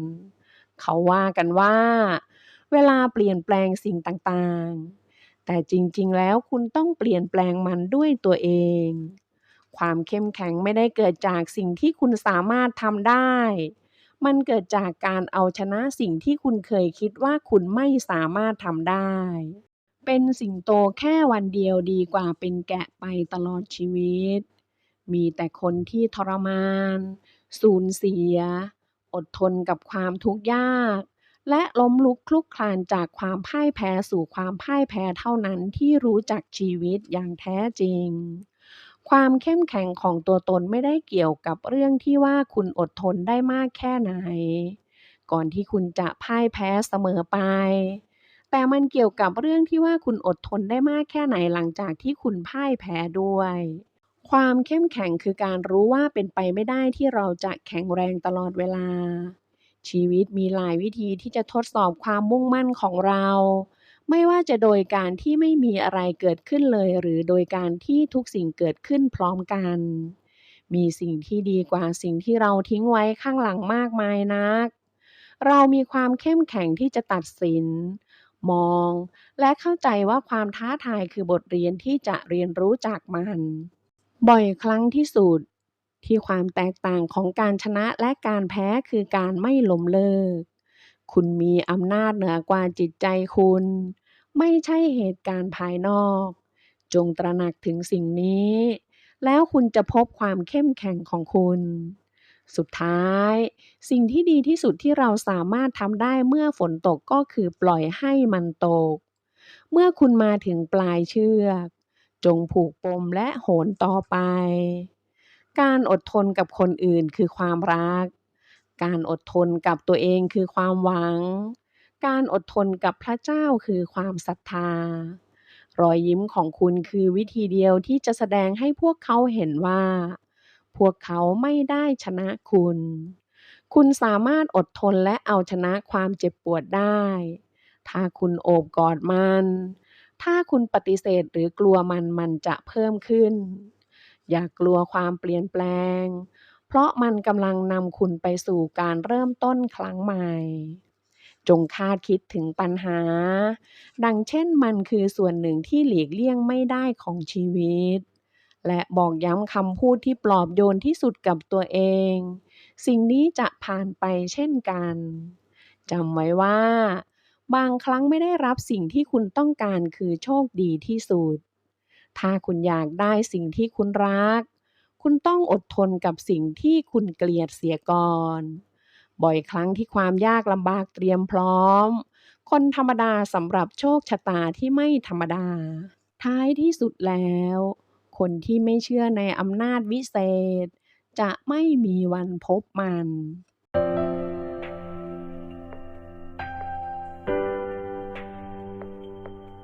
ตอนที่ 5 ความสุข จงมีความสุขกับสิ่งเล็กๆ เพราะวันหนึ่งคุณอาจมองย้อนกลับมาและตระหนักว่ามันคือสิ่งใหญ่ ถ้าคุณมองไม่เห็นเหตุผลที่จะเอ่ยขอบคุณ มันคือความผิดของคุณเอง มีแค่2เรื่องเศร้าในชีวิตเท่านั้น อย่างแรกคือการไม่ได้รับสิ่งที่เราต้องการ อีกอย่างคือการได้รับมัน ถ้าคำสวดมนต์เดียวที่คุณพูดในตลอดชีวิตนี้คือคำขอบคุณ มันก็มากพอแล้ว ด้วยอารมณ์ขัน คุณสามารถทำให้ลมที่แรงที่สุดที่ชีวิตส่งมาให้เบาบางลง และเมื่อคุณค้นพบเสียงหัวเราะ ไม่ว่าสถานการณ์ของคุณจะเจ็บปวดแค่ไหนคุณก็จะอยู่รอดได้ คุณเปลี่ยนแปลงโลกของคุณได้ โดยการเปลี่ยนแปลงคำพูดของคุณ จงมีความสุขกับช่วงเวลานี้ ช่วงเวลานี้คือชีวิตคุณ 3 สิ่งที่จำเป็นมากต่อความสุขในชีวิตคือ บางสิ่งที่จะทำ บางสิ่งที่จะรัก และบางสิ่งที่จะหวัง การสร้างชีวิตที่มีความสุขไม่ต้องการอะไรมาก ทุกอย่างอยู่ในตัวคุณเอง ในวิธีที่คุณคิด มีความสุขเพียงอย่างเดียวในชีวิตนี้ คือการรักและการถูกรัก ชีวิตจริงของเรา มีความสุขเพราะเราคาดหวังว่าในไม่ช้ามันจะเป็นเช่นนั้นเป็นสำคัญ ความสุขที่มีเหตุผลที่สุด แน่นอนที่สุด และเผื่อแผ่ที่สุดอย่างหนึ่งในชีวิต เกิดจากการมีความสุขที่เห็นคนอื่นโชคดี ความสุขในชีวิตนี้ไม่ได้ขึ้นอยู่กับสิ่งที่เกิดขึ้นกับคุณมากเท่ากับวิธีที่คุณมองมัน ส่วนหนึ่งของความสุขในชีวิต ไม่ได้อยู่ในการต่อสู้ แต่อยู่ในการหลีกเลี่ยงมัน การยอมถอยอย่างฉลาด คือชัยชนะในตัวของมันเอง ความโกรธทำให้คุณตัวเล็กลง ในขณะที่การให้อภัย บังคับให้คุณโตขึ้นกว่าสิ่งที่คุณเคยเป็น ไม่มีใครควบคุมความสุขของคุณได้ นอกจากตัวคุณเอง คุณมีอำนาจที่จะเปลี่ยนแปลงสิ่งใดก็ตามเกี่ยวกับตัวคุณ หรือชีวิตคุณที่คุณต้องการเปลี่ยนแปลง ชีวิตนั้นสั้นเกินไปที่จะเป็นทุกข์ จงค้นพบความสุขในทุกสิ่งที่คุณเลือกทำ ทุกงาน ทุกความสัมพันธ์ บ้าน มันคือความรับผิดชอบของคุณที่จะรักมันหรือเปลี่ยนแปลงมัน ความสุขคือทิศทางไม่ใช่สถานที่ สิ่งเดียวที่ยิ่งใหญ่ที่คุณสามารถทำได้ เพื่อเปลี่ยนแปลงชีวิตคุณวันนี้ คือการเริ่มขอบคุณ ขอบคุณสิ่งที่คุณมีเดี๋ยวนี้ จงสัญญากับตัวเองว่าจะเข้มแข็ง แล้วจะไม่มีสิ่งใดรบกวนความสงบในจิตใจคุณได้ ความสงบในจิตใจ เกิดจากการไม่ต้องการเปลี่ยนแปลงคนอื่น ถ้าคุณอยากใช้ชีวิตอย่างมีความสุขจงผูกมันไว้กับเป้าหมายไม่ใช่คนหรือสิ่งของบางครั้งความสุขของคุณอาจเป็นที่มาของรอยยิ้มของคุณแต่บางครั้งรอยยิ้มของคุณก็อาจเป็นที่มาของความสุขของคุณได้ความสุขที่ถูกแบ่งปันคือความสุขที่ถูกเพิ่มเป็น2เท่าเราทุกข์ เท่ากับที่เราคิดว่าเราเป็นชีวิตคืออายุสำหรับคนที่ทุกข์และคือช่วงเวลาสำหรับคนที่สุขความทุกข์เกือบทุกครั้งเป็นผลมาจากความคิดความสุขขึ้นอยู่กับตัวเราเองเราตั้งใจที่จะลืมว่าความสุขไม่ใช่ผลจากการได้ในสิ่งที่เราไม่มีแต่คือการรับรู้และสำนึกถึงสิ่งที่เรามี จงนับชีวิตของคุณด้วยรอยยิ้มไม่ใช่น้ำตา จงเรียนรู้ที่จะให้ความสำคัญกับตัวเอง ซึ่งหมายถึงจงต่อสู้เพื่อความสุขของคุณ ความสุขคือผลพลอยได้จากความพยายามที่จะทำให้คนอื่นมีความสุข จงคิดถึงสิ่งสวยงามที่ยังมีอยู่รอบตัวคุณและมีความสุข เวลาที่ความสุขของใครบางคนคือความสุขของคุณ นั่นคือความรัก ไม่มีอะไรที่ทุกข์นอกจากคุณคิดเช่นนั้น และในอีกมุมหนึ่งไม่มีอะไรที่นำความสุขมาให้นอกจากคุณจะพอใจกับมัน ความสุขคือของขวัญและเคล็ดลับคืออย่าคาดหวังมัน แต่จงเพลิดเพลินเวลาที่มันมาถึง ใครคือคนที่มีความสุขกว่ากัน คนที่กล้าฝ่ามรสุมชีวิตและใช้ชีวิต หรือคนที่อยู่อย่างปลอดภัยและเพียงแค่มีตัวตน ความสุขไม่ใช่บางสิ่งที่ถูกสร้างขึ้นแล้ว มันเกิดจากการกระทำของคุณเอง จงมีความสุขกับชีวิตของคุณ โดยไม่ต้องเปรียบเทียบกับชีวิตของคนอื่น เรามักมองไม่เห็นคุณค่าของสิ่งที่คู่ควรกับการขอบคุณของเรามากที่สุด จงเปลี่ยนแปลงสิ่งที่เปลี่ยนแปลงได้ ยอมรับสิ่งที่เปลี่ยนแปลงไม่ได้ และเอาตัวเองออกมาจากการไม่สามารถยอมรับอะไรได้ เมื่อคุณให้อภัย คุณไม่มีทางเปลี่ยนแปลงอดีตได้ แต่คุณเปลี่ยนแปลงอนาคตอย่างแน่นอน เราไม่มีสิทธิ์ที่จะใช้ความสุขถ้าเราไม่สร้างมันขึ้น มากไปกว่าที่จะใช้ความร่ำรวยถ้าเราไม่สร้างมันขึ้น ทุกคนพูดว่าการให้อภัยคือความคิดที่สวยงามจนกระทั่งพวกเขามีบางสิ่งที่ให้อภัย การมีความสุขไม่ได้หมายถึงทุกสิ่งที่สมบูรณ์แบบ มันหมายถึงคุณตัดสินใจที่จะมองข้ามความไม่สมบูรณ์แบบ จงเรียนรู้ที่จะมีความสุขกับสิ่งที่คุณมี ในขณะที่คุณแสวงหาทุกสิ่งที่คุณต้องการ ความสุขเกิดจากความสามารถที่จะรู้สึกอย่างลึกๆ สนุกอย่างง่ายๆ คิดอย่างเป็นอิสระ เสี่ยงชีวิตและเป็นที่ต้องการ ทุกฤดูนั้นสวยงามสำหรับคนที่แบกเอาความสุขไปด้วย การใช้ชีวิตอย่างมีความสุข คือพลังภายในของจิตวิญญาณ จงพูดและทำด้วยจิตใจที่บริสุทธิ์ แล้วความสุขจะติดตามคุณเหมือนดั่งเงาไม่มีวันสั่นคลอน ความสุขไม่ใช่ที่อื่น แต่คือที่นี่ ไม่ใช่ชั่วโมงอื่น แต่คือชั่วโมงนี้ ถ้าคุณอยากให้คนอื่นมีความสุข จงฝึกความเห็นอกเห็นใจ ถ้าคุณอยากมีความสุข จงฝึกความเห็นอกเห็นใจ อย่าให้ความสุขของคุณขึ้นอยู่กับบางสิ่งที่คุณอาจสูญเสียไป กิจกรรมสูงสุดที่มนุษย์สามารถทำคือการเรียนรู้ที่จะเข้าใจ เพราะการเข้าใจคือการเป็นอิสระ ความสุขสามารถถูกค้นพบแม้ในช่วงเวลาที่มืดมนที่สุด ถ้าเรารู้จักที่จะเปิดไฟเท่านั้น จงปลดปล่อยตัวเองจากการเป็นทาสทางจิตใจ ไม่มีใครนอกจากตัวเราที่สามารถปลดปล่อยจิตใจเราให้เป็นอิสระได้ จงอยู่กับปัจจุบันในทุกสิ่ง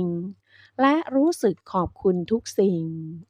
ความสุขไม่ใช่บางสิ่งที่จะพลัดเลื่อนไปยังอนาคต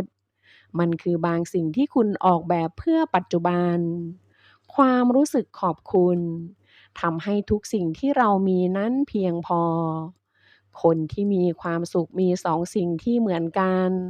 พวกเขารู้ว่าพวกเขาต้องการอะไรและพวกเขารู้ว่าพวกเขากำลังเดินทางไปหามันจงรักหมดทั้งหัวใจประหลาดใจขอบคุณและสรรเสริญแล้วคุณจะค้นพบความสมบูรณ์ของชีวิตคุณถ้าคุณหดหู่คุณกำลังใช้ชีวิตอยู่ในอดีตถ้าคุณกังวลคุณกำลังใช้ชีวิตอยู่ในอนาคตถ้าคุณรู้สึกสงบคุณกำลังใช้ชีวิตอยู่ในปัจจุบันขอบคุณหนังสือดีๆเล่มนี้คิดพลิกชีวิตในหนึ่งวันเวลาคือสิ่งเดียวที่ทุกคนได้รับอย่างเท่าเทียมกันและในหนึ่งวันยามเช้าถือเป็นจุดเริ่มต้นในการสร้างชีวิตที่ยอดเยี่ยมที่จะนำคุณไปสู่วันที่ดีที่สุดหนังสือดีเปลี่ยนแปลงชีวิตได้ในวันนี้มีชื่อว่า1นาทีปาฏิหาริย์หลังตื่นนอนเขียนโดยมัตสึดะมิฮิโร่แม้จะรู้ว่าตอนเช้าเป็นช่วงเวลาที่สามารถแสดงศักยภาพออกมาได้มากที่สุดแต่ผู้เขียนก็ยังไม่สามารถต่อสู้กับยามเช้าได้จริงๆเขาเป็นคนที่ไม่ถูกกับยามเช้ามาตั้งแต่เด็กๆจนกระทั่งวันหนึ่งเขาเดินเข้าไปในร้านขายสินค้าเบตเตอร์เล็ตที่มีเครื่องเขียนมากมายเห็นสมุดโน้ตเล่มหนึ่งเขียนว่าใช้สำหรับเขียนงานที่ต้องทำใน1วันเขานึกในใจว่าถ้าเราเขียนสิ่งที่ต้องทำในวันนี้ตอนที่เพิ่งตื่นนอนบางทีมันอาจจะช่วยจัดระเบียบความคิดของเราได้เช้าวันต่อมาพอตื่นนอนผู้เขียนก็เปิดสมุดเล่มนั้นพร้อมหยิบปากกาขึ้นมาแล้วถามตัวเองว่าสิ่งที่เราต้องทำในวันนี้คืออะไรจากนั้นก็เขียนคำตอบที่คิดได้ลงไปในสมุดแน่นอนว่าเมื่อเราจดจ่อกับสิ่งที่ต้องทำในวันนี้เราก็จะสามารถทำให้มันเป็นจริงได้พูดง่ายๆก็คืองานต่างๆที่ลอยเคว้งอยู่ในหัวจะถูกแบ่งแยกว่าจะทำหรือไม่ทำโดยอัตโนมัติเมื่อรู้ชัดเจนแล้วว่าอะไรคือสิ่งที่ต้องทำเราจะมีแรงจูงใจเพิ่มมากขึ้นผู้เขียนได้ตระหนักว่าเมื่อทุ่มเทพลังให้เฉพาะสิ่งที่ต้องทำสมาธิก็จะเพิ่มมากขึ้นทำให้มีประสิทธิภาพในการทำงานตลอดวันเพิ่มขึ้นตามไปด้วยรายวันต่อมาหลังจากที่เขาเขียนสิ่งที่ต้องทำในวันนี้จนกลายเป็นนิสัยมันทำให้เขาทำสิ่งที่เขียนไว้ให้เป็นจริงได้และมันทำให้ความรู้สึกแง่ลบที่เขามีต่อยามเช้าหายไปหลังจากที่เขาเขียนสิ่งที่ต้องทำลงไปในสมุดโน้ตเขาก็ใช้เวลายามเช้าด้วยความรู้สึกแง่บวกว่าเอาละวันนี้จะทำอะไรดีนะผู้เขียนอยากให้คุณรู้ว่าการตั้งคำถามกับตัวเองในยามเช้ามีพลังมหาศาลจนสามารถพลิกสามัญสำนึกของคุณได้เพราะแค่เขาตั้งคำถามกับตัวเองมันก็ทำให้คนที่ไม่ถูกกับยามเช้าตั้งแต่เด็กอย่างเขากลับกลายเป็นคนที่ตั้งตารอยามเช้าแทนคุณภาพชีวิตของคุณขึ้นอยู่กับการใช้เวลาในยามเช้าดังนั้นใน1 วันจะเป็นวันที่แสนวิเศษหรือวันที่ไม่ได้เรื่องก็ขึ้นอยู่กับว่าคุณใช้เวลายามเช้าอย่างไร1 นาทีหลังตื่นนอนคือปาฏิหาริย์ดังนั้นจงเริ่มต้นด้วยการทำให้ตัวเองมีความสุขถ้าคุณไม่รู้ว่าหลังตื่นนอนต้องทำอะไรถึงจะทำให้ตัวเองรู้สึกอิ่มเอมและมีความสุขลองถามตัวเองว่าช่วงเวลาที่ได้กินขนมปังปิ้งร้อนๆพร้อมทาเนยช่ำๆหรือช่วงเวลาที่ได้จิบกาแฟหอมๆอร่อยๆมองวิวนอกหน้าต่างฟังเพลงเบาๆดูพระอาทิตย์ขึ้นตอนเช้าทำให้คุณรู้สึกอิ่มเอมและมีความสุขได้หรือเปล่าอะไรก็ตามที่ทำให้คุณรู้สึกมีความสุขได้ในตอนเช้าให้ทำมันทุกวันจนกลายเป็นนิสัยการสะสมช่วงเวลาแห่งความสุข จะช่วยให้ชีวิตของคุณเปล่งประกาย หนังสือเล่มนี้ไม่ได้มีเนื้อหาชวนให้ตื่นเช้า แต่ชวนให้ทำกิจวัตรดีๆหลังตื่นนอน1 นาที ไม่ว่าคุณจะตื่นนอนตี 4 หรือ 9 โมงเช้า การได้ทำสิ่งที่ชอบและมีความสุขในช่วงแรกของวัน จะทำให้คุณอารมณ์ดีและมีแรงจูงใจในการทำทุกสิ่งเพิ่มสูงขึ้น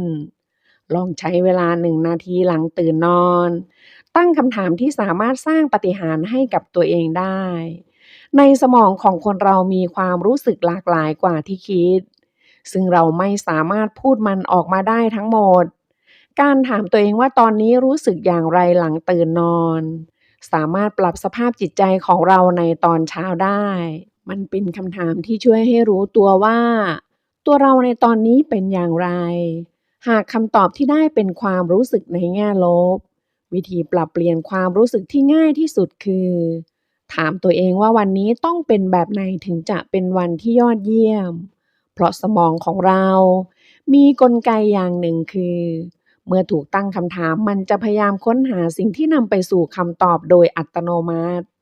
ถ้าอยากให้วันนี้เป็นวันที่ดีและมีความสุข จงตั้งคำถามที่ทำให้ตัวเองรู้สึกดีและมีความสุข การลงมือทำสิ่งเล็กๆน้อยๆจะทำให้ระดับความพึงพอใจในแต่ละวันของคุณเปลี่ยนแปลงไปอย่างน่าทึ่ง การนำเข้าข้อมูลในตอนเช้าสัก1 นาทีด้วยการอ่านหนังสือ หรือทำสิ่งที่ตัวเองชอบและสนใจ จะทำให้วันทั้งวันของคุณเป็นวันที่ยอดเยี่ยม ยามเช้าเป็นช่วงเวลาสำคัญ ถ้าคุณอยากเริ่มต้นวันใหม่อย่างมีความสุข ลองเปิดผ้าม่านเพื่ออาบแดดยามเช้าดู มันจะช่วยให้ร่างกายตื่นตัวและรู้สึกสดชื่นแจ่มใสได้ การตรวจสอบสภาพร่างกายของตัวเองในตอนเช้าก็เป็นสิ่งสำคัญ ถ้าหากร่างกายเราไม่อยู่ในสภาพที่สมบูรณ์ ไม่ว่าจะทำอะไรประสิทธิภาพก็จะลดลง ผู้เขียนทำบอดี้สแกนทุกเช้า เขาจะค่อยๆเพ่งความสนใจไปยังร่างกายแต่ละส่วน โดยไล่ตั้งแต่ปลายเท้าไปจนถึงศีรษะ พร้อมกับฟังเสียงร่างกายไปด้วย เมื่อเราเพ่งความสนใจไปยังร่างกายแต่ละส่วน ก็จะได้ยินเสียงของร่างกายบอกกับเราว่า เจ็บเข่าซ้ายนิดหน่อย หรือรู้สึกว่าคอตึงๆ พอรู้อย่างนี้แล้วเราก็จะสามารถวางแผนและปฏิบัติตัวเพื่อรับมือกับเสียงเหล่านั้นได้ การรับมือกับอาการเจ็บเข่า คือการใส่รองเท้าผ้าใบที่ไม่สร้างแรงกระแทกต่อหัวเข่า การรับมือกับอาการคอตึง คือการจองคอร์สนวดเพื่อแก้อาการคอตึง จงหมั่นตรวจสอบร่างกายตัวเองอยู่เสมอด้วยการทำบอดี้สแกน คนญี่ปุ่นให้ความสำคัญกับถ้อยคำมาก ทุกวันนี้ผู้เขียนจะเขียนสิ่งที่อยากให้ตัวเองเป็นลงในกระดาษ แล้วพกติดตัวเพื่อหยิบขึ้นมาอ่านเวลาเดินเล่นหรือพักผ่อน เขาทำสิ่งนี้จนเป็นนิสัย การจินตนาการตัวเองในอุดมคติแล้วเขียนออกมา จากนั้นก็อ่านออกเสียงเพื่อให้ตาเห็นและหูได้ยิน มันจะประทับและตราตรึงอยู่ในจิตใต้สำนึกไปโดยอัตโนมัติ วิธีนี้มีชื่อเรียกว่าการยืนยันกับตัวเอง มันจะช่วยให้เราสร้างผลงานออกมาได้อย่างต่อเนื่อง ในยุคที่ข้อมูลมีมากล้นอย่างทุกวันนี้ หากไม่รู้จักคัดเอาแต่ข้อมูลที่จำเป็นต่อตัวเองแล้วก็ เราจะกลายเป็นมนุษย์ที่ได้แค่รับอย่างเดียว การรับเข้าอย่างเดียว จะส่งผลเสียต่อความเป็นตัวของตัวเอง อาจถึงขั้นทำให้เรากลายเป็นคนไม่ยอมใช้ความคิดได้ หากในแต่ละวันคุณเปิดโทรทัศน์แบบไร้จุดหมาย หรือนั่งดูรายการเกมโชว์ไปเรื่อยเปื่อยแล้วก็ นั่นแปลว่าคุณกำลังรับเอาข้อมูลที่ไม่มีประโยชน์มาใส่ลงในสมองที่สดชื่นแจ่มใสในตอนเช้าอยู่ ผู้เขียนไม่ได้บอกว่าโทรทัศน์ไม่มีอะไรดีเลย แต่สิ่งสำคัญคือการเลือกข้อมูลที่จำเป็นต่อตัวเอง หากอยากมีช่วงเวลาดีๆในตอนเช้า สิ่งที่ต้องทำคือ มองหาวิธีผ่อนคลายในแบบของตัวเอง และทำมันให้ติดเป็นนิสัย งานวิจัยมากมายพบว่า เพลงคลาสสิกนั้น นอกจากจะช่วยให้ผ่อนคลายแล้วยังช่วยเพิ่มสมาธิ ที่สำคัญยังเป็นสิ่งที่สามารถทำได้ทุกที่ทุกเวลา ต่อให้ออกไปเที่ยวหรือไม่ได้อยู่บ้านก็ทำได้สบายๆ ผู้ ผู้เขียนจึงอยากแนะนำการฟังเพลงมากเป็นพิเศษในการจะเริ่มต้น1วันที่ดีได้ ตัวช่วยที่ดีมากคือการปรับวิธีคิดเตรียมเอาไว้ตั้งแต่คืนก่อนหน้า ลองมองหาเรื่องที่ทำให้รู้สึกดี แล้วคิดว่าอยากให้พรุ่งนี้เป็นวันแบบไหน การถามว่ามีเรื่องดีๆอะไรบ้าง คือการตั้งคำถามโดยสันนิษฐานไว้ล่วงหน้าว่าต้องมีเรื่องดีๆเกิดขึ้น หากที่ผ่านมาคุณใช้เวลาช่วงก่อนนอนด้วยความรู้สึกแย่ๆแล้วก็ขอให้ลองถามตัวเองดูว่าวันนี้มีเรื่องดีๆอะไรบ้าง แล้วมันจะช่วยให้คุณหันไปมองหาเรื่องดีๆที่เกิดขึ้นในวันนั้นแทน การตั้งคำถามในคืนก่อนหน้าส่งผลให้เราสามารถใช้เวลายามเช้าของวันต่อมาได้อย่างมีประสิทธิภาพ จงจำเอาไว้ว่าไม่จำเป็นต้องทำทุกวันก็ได้ทำแค่วันที่เราทำไหวก็พอไม่ว่าใครก็ล้วนมีงานที่ต้องทำให้เสร็จภายในวันนั้นให้ได้อยู่แล้วงานที่ว่านี้มีหลากหลายรูปแบบสามารถเป็นได้ทั้งงานเล็กและงานใหญ่คนที่มีเรื่องต้องดูแลหลายอย่างควรสร้างรายชื่อติดต่อเพื่อเพิ่มประสิทธิภาพการทำงานและความน่าเชื่อถือ โดยการเขียนชื่อคนที่ต้องติดต่อลงไปพร้อมกับเขียนด้วยว่าจะติดต่อผ่านช่องทางไหน การทำแบบนี้จะช่วยลดความสับสน ป้องกันการลืม และทำให้เราสามารถจดจ่อกับงานที่มีความสำคัญเป็นอันดับต้นๆได้อย่างเต็มที่ เวลาทำงานมีบางเรื่องที่ต้องรีบทำก็จริง แต่พร้อมกันนั้นก็มีหลายเรื่องที่ไม่ต้องรีบทำก็ได้ เราจึงควรถามตัวเองและไตร่ตรองให้รอบคอบว่าเรื่องไหนต้องทำเรื่องไหนไม่ต้องทำเพื่อจะได้ใช้เวลาใน1 วันให้คุ้มค่าและไม่สูญเปล่าหากลงมือทำในช่วงเวลาที่เหมาะสมมนุษย์จะสามารถสร้างผลงานได้ดีขึ้นและมากขึ้นอย่างเห็นได้ชัดเราจึงควรรู้ว่าช่วงเวลาที่ทำงานได้อย่างมีประสิทธิภาพคือช่วงไหนเมื่อรู้แล้วว่า ช่วงเวลาไหนที่ตัวเองมีประสิทธิภาพสูงสุดสิ่งที่ควรทำเป็นลำดับต่อไปคือกำหนดว่าจะทำอะไรในช่วงเวลานั้นแล้วทำมันจนเป็นนิสัยเราเคยเชื่อกันว่าเวลาที่ไม่ได้ใช้ความคิดสมองจะหยุดทำงานและจะเริ่มทำงานอีกครั้งก็ต่อเมื่อใช้ความคิดแต่ผลการวิจัยมากมายกลับบ่งชี้ว่าตอนที่ไม่ได้คิดอะไรอยู่นั่นแหละที่สมองจะทำงานมากที่สุด นี่จึงเป็นเหตุผลว่าทำไมบางครั้งเราถึงได้ไอเดียดีๆขึ้นมาทั้งที่นั่งเหม่ออยู่เวลาที่ไม่ได้คิดอะไรอย่างตอนนั่งเหม่อสมองส่วนที่เรียกว่า DMN หรือสมองส่วนเครือข่ายอัตโนมัติที่เปรียบได้กับระบบออโต้ไพลอตจะทำงานว่ากันว่าเมื่อใช้ DMN สมองจะทำงานมากกว่าปกติถึง15เท่า การจงใจหาเวลาให้ตัวเองได้นั่งเหม่อจึงเป็นเรื่องที่มองข้ามไม่ได้มนุษย์แต่ละคนต่างก็มีวิธีนั่งเหม่อในแบบของตัวเองบางคนนั่งเหม่อได้เวลาดื่มชาในขณะที่บางคนนั่งเหม่อได้เวลามองดูทะเลหรือท้องฟ้ายังมีการนั่งเหม่ออีกหลายๆรูปแบบเช่นนั่งสมาธิเล่นกับสัตว์เลี้ยงหรือรดน้ำต้นไม้ คุณสามารถปรับกิจกรรมนั่งเหม่อให้เหมาะกับตัวเองได้ตามใจชอบเพื่อช่วยให้คุณทำงานได้อย่างไม่เสียสุขภาพหากคุณคิดว่าอยากเปลี่ยนชีวิตในตอนนี้หรืออยากเปลี่ยนตัวเองสิ่งแรกที่คุณควรทำคือรู้ว่านิสัยของตัวเองตอนนี้เป็นอย่างไรการจดบันทึกคือทางลัดที่จะช่วยให้คุณรู้จักตัวเองมากขึ้นเพราะการจดบันทึก จะทำให้ความสนใจของคุณมุ่งไปสู่สิ่งที่เขียน คุณควรเริ่มด้วยการทำความรู้จักกับไลฟ์สไตล์ของตัวเอง จากนั้นก็จดบันทึกว่าตื่นกี่โมงนอนกี่โมง จดบันทึกสิ่งที่ชอบหรือสิ่งที่ทำบ่อยๆ แล้วคุณจะเริ่มมองเห็นสิ่งที่ทำจนติดเป็นนิสัย คุณไม่จำเป็นต้องทำทุกวันก็ได้ ทำแค่วันที่คุณนึกขึ้นได้ก็พอ แล้วคุณจะมองเห็นตัวเองในแง่มุมใหม่ที่ไม่เคยเห็นมาก่อน ชีวิตมนุษย์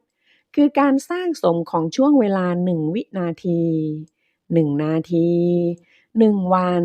1สัปดาห์1เดือนและ1ปีไปเรื่อยๆชั่วชีวิตของคุณจะเป็นอย่างไรขึ้นอยู่กับตอนนี้ จงลงมือทำโดยให้ความสำคัญกับชั่วขณะเล็กๆอย่าง1 นาทีหรือ1 วินาทีของยามเช้าวันนี้สิ่งสำคัญสำหรับชีวิตที่มีความสุขคือความยินดีและความหวังไม่ว่าจะมีเงินมากสักแค่ไหนหรือประสบความสำเร็จในหน้าที่การงานมากเท่าไหร่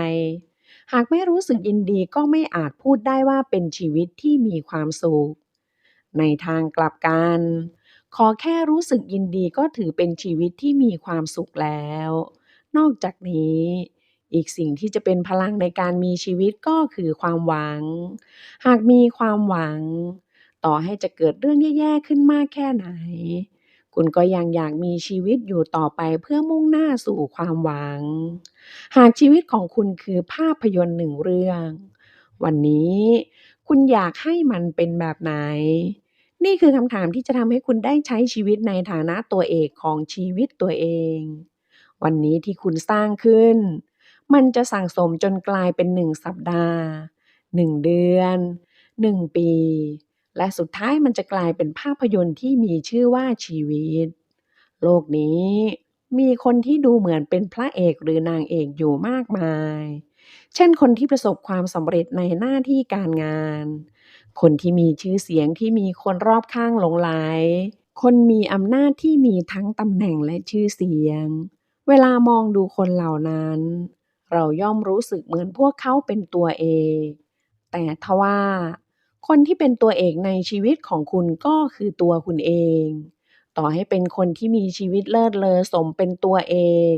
พอมาอยู่ในภาพยนตร์ของคุณเขาก็เป็นได้แค่ตัวประกอบเท่านั้นสิ่งที่ผู้เขียนอยากบอกที่สุดในหนังสือเล่มนี้คือคุณคือตัวเอกในชีวิตของคุณเองไม่มีใครมาแสดงแทนคุณได้คุณเป็นคนพิเศษที่มีเพียงหนึ่งเดียวเท่านั้นการลงมือทำอะไรโดยไม่ได้ตัดสินใจด้วยตัวเอง จะไม่ทำให้รู้สึกอิ่มเอมใจหรือภาคภูมิใจที่ทำสำเร็จชีวิตที่มีแต่ทำตามคำสั่งหรือทำตามความคิดเห็นของคนอื่นนั้นในแง่หนึ่งก็สบายดีแต่มันจะไม่ทำให้คุณรู้สึกว่าได้ใช้ชีวิตของตัวเองเลยนี่จึงเป็นเหตุผลว่าทำไมการมีชีวิตโดยคำนึงถึงช่วงเวลา1 นาทีหรือแม้แต่1 วินาทีถึงสำคัญมาก การใช้เวลาตอนเช้าตั้งคำถามสัก1 นาทีจึงถือเป็นก้าวแรกในการสร้างชีวิตที่เป็นของตัวเองไม่จำเป็นต้องตอบให้ฟังดูดีแค่ตั้งคำถามกับตัวเองไปเรื่อยๆความคิดของคุณจะค่อยๆเปลี่ยนแปลงไปทีละนิดและพอรู้ตัวอีกทีชีวิตของคุณก็ต่างไปจากที่ผ่านมาแล้วการเปลี่ยนวิธีใช้เวลาในตอนเช้า จะทำให้ชีวิตของคุณเปลี่ยนไปอย่างแน่นอน ขอบคุณหนังสือดีๆเล่มนี้1 นาทีปาฏิหาริย์หลังตื่นนอน คนเข้มแข็งจะไม่กลัวการอยู่คนเดียว ความทุกข์ของมนุษย์ทั้งมวลล้วนมาจากการที่ไม่สามารถนั่งเงียบๆคนเดียวในห้องได้ การใช้เวลาอยู่คนเดียวไม่ใช่สิ่งที่คนส่วนใหญ่ปรารถนาถึงเป็นสิ่งต้นๆสำหรับพวกเราหลายๆคน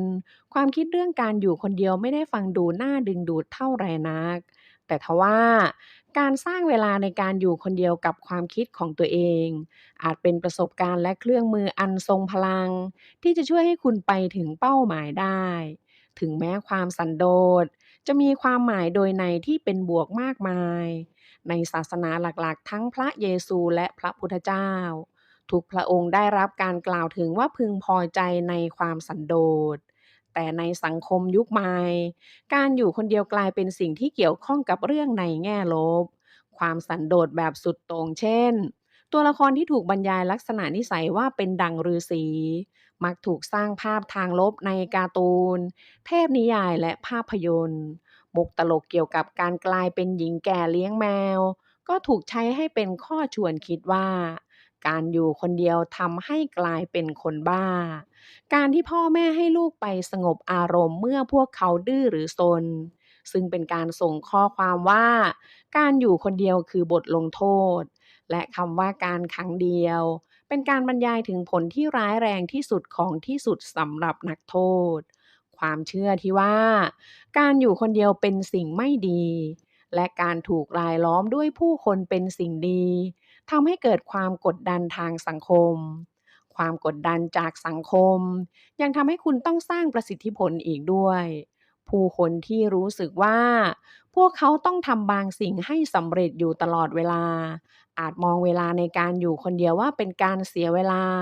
บางคนรู้สึกไม่สบายใจที่จะอยู่คนเดียว เพราะเคยชินกับความวุ่นวายของเสียงที่ไม่เคยดับและกิจกรรมที่ไม่เคยหยุดหย่อน เวลาพักผ่อน ความเงียบสงบ และการดูแลตัวเองไม่ใช่คำพูดที่อยู่ในหัวของพวกเขา พวกเขาหวาดกลัวที่จะอยู่คนเดียวกับความคิดของตัวเอง เพราะรู้ว่าตัวเองอาจคิดถึงสิ่งที่ทำให้รู้สึกไม่สบายใจ หากมีเวลาว่างสักเล็กน้อย พวกเขาอาจนึกถึงเรื่องน่าเศร้าหรือวิตกกังวลกับอนาคต ดังนั้นเพื่อพยายามให้พ้นจากอารมณ์ที่ไม่สบายใจ พวกเขาจึงต้องทำตัวให้ยุ่งหรือติดต่อกับคนอื่นอยู่ตลอดเวลา การอยู่คนเดียวกับความเหงามักทำให้ผู้คนสับสน ความรู้สึกเหงาเชื่อมโยงไปถึงอาการนอนหลับยาก ความดันโลหิตสูง ระบบภูมิคุ้มกันอ่อนแอ และฮอร์โมนความเครียดสูงขึ้น แต่การอยู่คนเดียวไม่ได้เป็นสิ่งที่ก่อให้เกิดความเหงาเสมอไป ในความเป็นจริงแล้วหลายคนรู้สึกเหงา เมื่อพวกเขาถูกรายล้อมด้วยคนอื่นในห้องที่เต็มไปด้วยผู้คน ความเหงาคือการรับรู้ว่าไม่มีใครอยู่ตรงนั้นเพื่อคุณ แต่ความสันโดษคือการเลือกทางเลือกในการอยู่คนเดียวกับความคิดของตัวเอง น่าเสียดายที่ประโยชน์จากความสันโดษมักถูกมองข้ามหรือทำให้ด้อยค่าลง ทั้งที่งานวิจัยมากมายบอกว่าการอยู่คนเดียวอย่างพอประมาณดีต่อเด็ก ความสันโดษในสถานที่ทำงานทำให้มีประสิทธิภาพมากขึ้น การใช้เวลาอยู่คนเดียวอาจทำให้เรามีความเข้าใจคนอื่นมากขึ้น การใช้เวลาอยู่คนเดียวจุดประกายความคิดสร้างสรรค์ทักษะในการอยู่คนเดียวดีต่อสุขภาพจิตและความสันโดษสร้างการฟื้นฟูร่างกายและจิตใจพวกเราส่วนใหญ่เคยชินกับการมีเสียงมากมายอยู่รอบตัวบางครั้งผู้คนแสวงหาความวุ่นวายเพื่อปกป้องตัวเองจากการอยู่กับความคิดของตนคุณหรือใครที่คุณรู้จัก นอนหลับไปกับเสียงของโทรทัศน์หรือวิทยุที่เปิดอยู่หรือไม่ การพยายามกดความคิดของคุณ โดยกระหน่ำตัวเองด้วยเสียงรบกวนตลอดเวลาไม่ใช่เรื่องดีต่อสุขภาพ การหาช่วงเวลาสงบเล็กน้อยในวันของคุณ สามารถช่วยเติมพลังให้คุณได้ หาเวลาอย่างน้อย10นาทีในแต่ละวันสำหรับนั่งเงียบๆกับตัวเองและไม่ต้องทำอะไรเลยนอกจากการคิด หากคุณเคยชินกับการมีเสียงรบกวนและกิจกรรมอยู่เสมอ ความเงียบอาจไม่น่าสะดวกสบายในตอนแรก อย่างไรก็ตาม มันจะค่อยๆดีขึ้นด้วยการฝึกหัด พวกเราอาศัยอยู่ในโลกที่เราสามารถติดต่อสัมพันธ์กับคนอื่นได้ตลอดเวลา แต่การเชื่อมสัมพันธ์แบบดิจิทัลหมายถึงเรามีโอกาสที่จะอยู่คนเดียวกับความคิดของตัวเองน้อยลง การเอื้อมหยิบโทรศัพท์เพื่อเช็คข้อความ เลื่อนดูหน้าจอโซเชียลมีเดียและอ่านข่าวออนไลน์สามารถดึงเวลาไปจากคุณได้ไม่น้อยเพียงแค่ใช้เวลาตรงนี้นิดตรงนั้นหน่อยก็สามารถรวมกันเป็นหลายชั่วโมงต่อ1 วันได้การติดต่อสื่อสารตลอดเวลารบกวนกิจกรรมระหว่างวันของคุณและอาจนำไปสู่ความเครียดความวิตกกังวลที่เพิ่มสูงขึ้นได้จงหลีกห่างจากเทคโนโลยี แล้วเพิ่มเวลาแห่งความสงบให้มากขึ้นในชีวิตประจำวันของคุณ โดยการพยายามทำสิ่งเหล่านี้ ปิดโทรทัศน์เมื่อคุณไม่ได้กำลังดูมันอยู่จริงๆ นั่งรถโดยไม่เปิดวิทยุ ไปเดินเล่นโดยไม่พกโทรศัพท์ ปิดเครื่องมืออิเล็กทรอนิกส์ทั้งหมดนานๆครั้งเพียงเพื่อหยุดพัก หากคุณชื่นชอบธรรมชาติ ลองพิจารณาการใช้เวลาในป่า หากคุณชอบมื้ออาหารดีๆ ลองไปร้านอาหารที่คุณเลือกเอง คุณไม่จำเป็นต้องอยู่บ้านเพื่อเข้าถึงความสันโดษ ในทางกลับกัน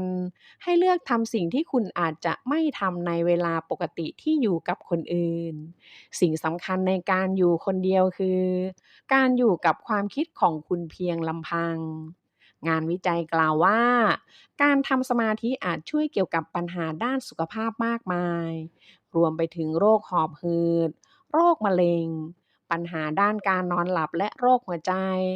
แม้ว่าครั้งหนึ่งการทำสมาธิจะถูกมองว่าเป็นสิ่งที่มีเพียงนักบวชเท่านั้นที่ทำกันแต่ปัจจุบัน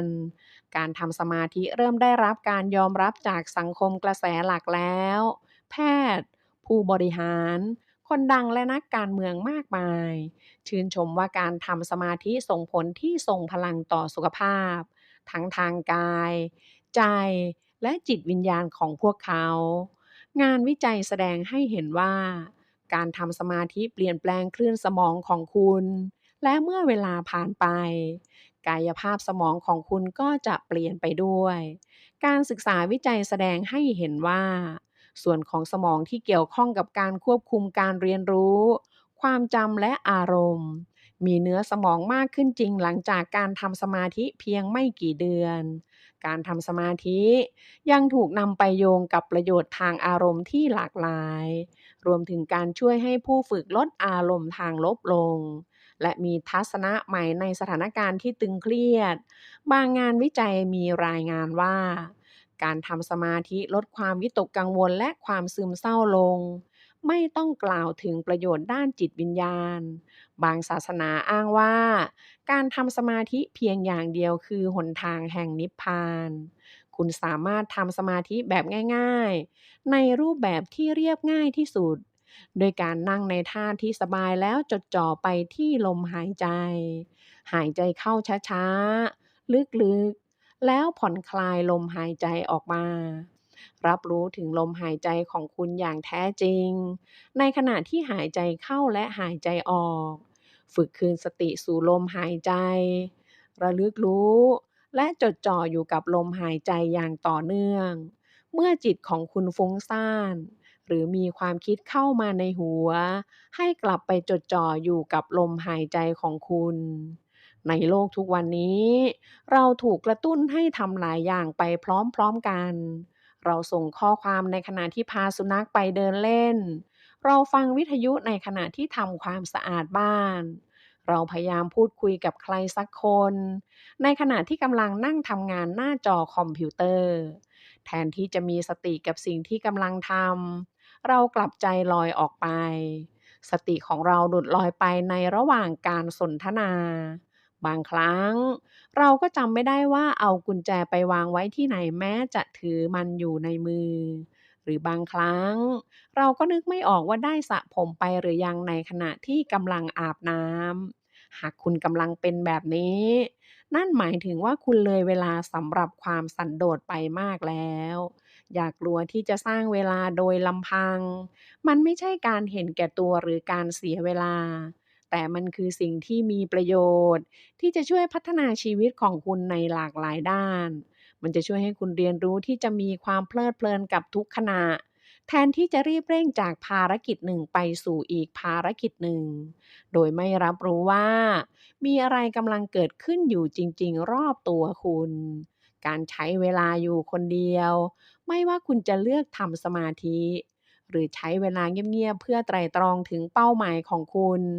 ก็ล้วนเป็นวิธีที่ดีที่สุดในการที่จะรู้จักตัวเองอย่างแท้จริง เช่นเดียวกับการใช้เวลาอย่างมีคุณภาพกับคนที่คุณรัก ซึ่งคุณอยากทำความรู้จักกับพวกเขาเป็นเรื่องสำคัญ คุณหลีกเลี่ยงการใช้เวลาในการทำความรู้จักกับตัวเองไม่ได้ การพัฒนาความรับรู้ในตัวเองช่วยให้คุณตระหนักต่อไปได้ว่าอะไรคือสิ่งที่เหนี่ยวรั้งคุณไว้จากการไปสู่ศักยภาพอย่างเต็มที่ของตัวเอง ดังนั้นจงเรียนรู้ที่จะชื่นชมความเงียบสงบโดยการใช้เวลา2-3นาทีทุกวันในการอยู่กับความคิดของตัวเองเพียงลำพัง หาเวลาพักผ่อนแล้วทำสิ่งที่ตัวเองชอบเพียงลำพังอย่างน้อยเดือนละครั้งเรียนรู้การทำสมาธิ และฝึกฝนทักษะการเจริญสติอยู่เสมอแล้วคุณจะไม่กลัวการอยู่คนเดียวอีกต่อไปขอบคุณหนังสือดีๆเล่มนี้13สิ่งที่คนเข้มแข็งเขาไม่ทำกันคนเราส่วนใหญ่ใช้เวลาในชีวิตอยู่ที่บ้านแต่หลายคนกลับมองว่ามันเป็นแค่ที่ซุกหัวนอนและมองข้าวของภายในบ้านเป็นเพียงของตกแต่งหรือเครื่องอำนวยความสะดวกเท่านั้นหารู้ไหมว่าข้าวของเหล่านั้นมีพลังบางอย่างที่สามารถเปลี่ยนชีวิตให้ดีขึ้นได้อย่างน่าอัศจรรย์หนังสือดีเปลี่ยนแปลงชีวิตได้ในวันนี้มีชื่อว่าชีวิตดีขึ้นทุกๆด้านด้วยการจัดบ้านแค่ครั้งเดียวเขียนโดยคอนโดมาริเอะเคล็ดลับการจัดบ้านที่เรียบง่ายแต่ทว่าทรงพลังแถมยังมีหลักจิตวิทยารองรับซึ่งจะช่วยให้บ้านของคุณหายรกแบบถาวรช่วยให้ชีวิตของคุณดีขึ้นทุกๆด้านตั้งแต่เรื่องการเงินการเรียนความสัมพันธ์ไปจนถึงสุขภาพถ้าคุณเคยจัดบ้านจัดโต๊ะทำงานอย่างเอาเป็นเอาตายแต่ไม่นานก็กลับมารกเหมือนเดิมวิธีการจัดบ้านจากหนังสือเล่มนี้จะช่วยให้บ้านของคุณหายรกและเป็นระเบียบทันทีที่คุณได้สัมผัสว่าการมีบ้านที่เป็นระเบียบอย่างแท้จริงเป็นเช่นไรคุณจะรู้สึกว่าโลกทั้งใบสว่างสดใสกว่าเดิมเมื่อบ้านของคุณเป็นระเบียบก็เท่ากับสิ่งต่างๆและอดีตของคุณถูกจัดให้เป็นระเบียบด้วยคุณจึงมองเห็นได้ชัดเจนยิ่งขึ้นว่าอะไรคือสิ่งที่คุณต้องการและไม่ต้องการอะไรคือสิ่งที่ควรทำและไม่ควรทำวิธีจัดบ้านแบบคมมาริจากหนังสือเล่มนี้ไม่ใช่กฎเกี่ยวกับการคัดแยกจัดระเบียบและทิ้งสิ่งของต่างๆเท่านั้นแต่ยังเป็นแนวทางที่จะช่วยให้คุณมีเทคนิคและวิธีคิดที่ถูกต้องที่จะทำให้คุณสามารถสร้างความเป็นระเบียบและเปลี่ยนตัวเองให้เป็นคนมีระเบียบขึ้นมาได้ผู้เขียนเป็นครูสอนจัดบ้านครั้งแรกที่เธอสนใจเรื่องการจัดบ้านคือตอนมัธยมต้นมีหนังสือเล่มหนึ่งกล่าวถึงความสำคัญของการโยนข้าวของทิ้งเธอจึงเก็บข้าวของในห้องของเธอทิ้งตามที่หนังสือเล่มนั้นแนะนำหลายชั่วโมงต่อมาเธอนั่งนิ่งอยู่กับพื้นภายในห้องของเธอจ้องมองถุงขยะ8ใบที่อัดแน่นไปด้วยเสื้อผ้าที่เธอไม่เคยใส่หนังสือเรียนสมัยประถมของเล่นที่ไม่ได้เล่นมาหลายปีรวมถึงของสะสมหลายอย่างที่เธอลืมไปแล้วว่ามีของพวกนี้อยู่ในขณะที่จ้องมองถุงขยะเธอก็คิดว่าเธอเก็บของพวกนี้ไว้ทำไมกันสิ่งที่เธอตกใจมากที่สุดคือห้องของเธอดูต่างจากเดิมอย่างสิ้นเชิงเธอสามารถมองเห็นพื้นห้องตรงส่วนที่เคยมีข้าวของกองสุมกันอยู่ห้องทั้งห้องเหมือนถูกแปลงโฉมใหม่อากาศภายในห้องสดชื่นและปลอดโปร่งขึ้นตอนนั้นเองที่เธอเข้าใจว่าการจัดบ้านส่งผลมากกว่าที่คิดการจัดบ้านนำมาซึ่งผลลัพธ์ที่มองเห็นได้อย่างชัดเจนโดยมีความลับสุดยอดก็คือจัดบ้านแบบรวดเดียวจบการจัดบ้านทีละเล็กละน้อยจะมองไม่เห็นความเปลี่ยนแปลงในทันทีแต่การจัดบ้านแบบรวดเดียวจบมันจะเห็นความเปลี่ยนแปลงในทันทีความเปลี่ยนแปลงที่เกิดขึ้นจะส่งผลต่ออารมณ์ความรู้สึกอย่างรุนแรงจนทำให้ความคิดและรูปแบบการใช้ชีวิตเปลี่ยนตามไปด้วยเวทมนต์แห่งการจัดบ้านเปลี่ยนชีวิตได้อย่างน่าอัศจรรย์มันทำให้ตระหนักได้ว่าการปล่อยวางสำคัญกว่าการเพิ่มตอนที่เรากำลังจัดบ้านนั้นมักจะมีของสำคัญที่ตัดใจทิ้งได้ยากมากแต่เมื่อกำจัดทิ้งไปได้ก็รู้สึกเหมือนยกภูเขาออกจากอกหลังจากกำจัดหนังสือที่คิดว่าจะตั้งใจอ่านในสักวันไปได้ก็จะพบว่ามีข้อมูลใหม่ๆหลั่งไหลเข้ามาทุกวันหลังจากทิ้งนามบัตรกองโตไปได้ก็จะพบว่าคนที่อยากเจอมาตลอดเริ่มโทรมาหาและได้เจอกันจริงๆคนที่จัดบ้านแบบรวดเดียวจบล้วนได้สัมผัสกับการเปลี่ยนแปลงอย่างน่าอัศจรรย์มันสามารถทำให้คนที่ไม่เคยมีระเบียบมาตลอดชีวิตกลายเป็นคนมีระเบียบขึ้นมาได้การตะลุยจัดบ้านแบบรวดเดียวจบคือกุญแจสำคัญที่ช่วยให้บ้านไม่กลับมารกอีกความสำเร็จขึ้นอยู่กับการมองเห็นผลลัพธ์ที่ชัดเจนในทันทีหากคุณใช้วิธีที่ถูกต้องและลงมือจัดการกับความรกรุงรังแบบรวดเดียวจบคุณจะมองเห็นผลลัพธ์ทันทีผ ลที่ตามมาคือคุณจะมีกำลังใจรักษาความเป็นระเบียบเรียบร้อยของบ้านต่อไปไม่ว่าใครก็ตามที่ได้สัมผัสประสบการณ์เช่นนี้จะไม่หวนกลับไปสู่ความรกรุงรังอีกเลยคุณเคยพูดกับตัวเองไหมว่าเราจัดบ้านไม่เป็นเลยหรือเสียเวลาเปล่านาเรามันตัวทำบ้านรกมาตั้งแต่เกิดแล้วผู้คนมากมายมองตัวเองในแง่ลบแบบนี้มาตลอด แต่มุมมองดังกล่าวจะถูกลบล้างไปทันที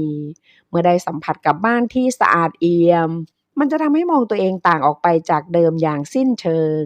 มันจะทำให้เชื่อว่าถ้าตั้งใจแล้วไม่ว่าอะไรก็เป็นไปได้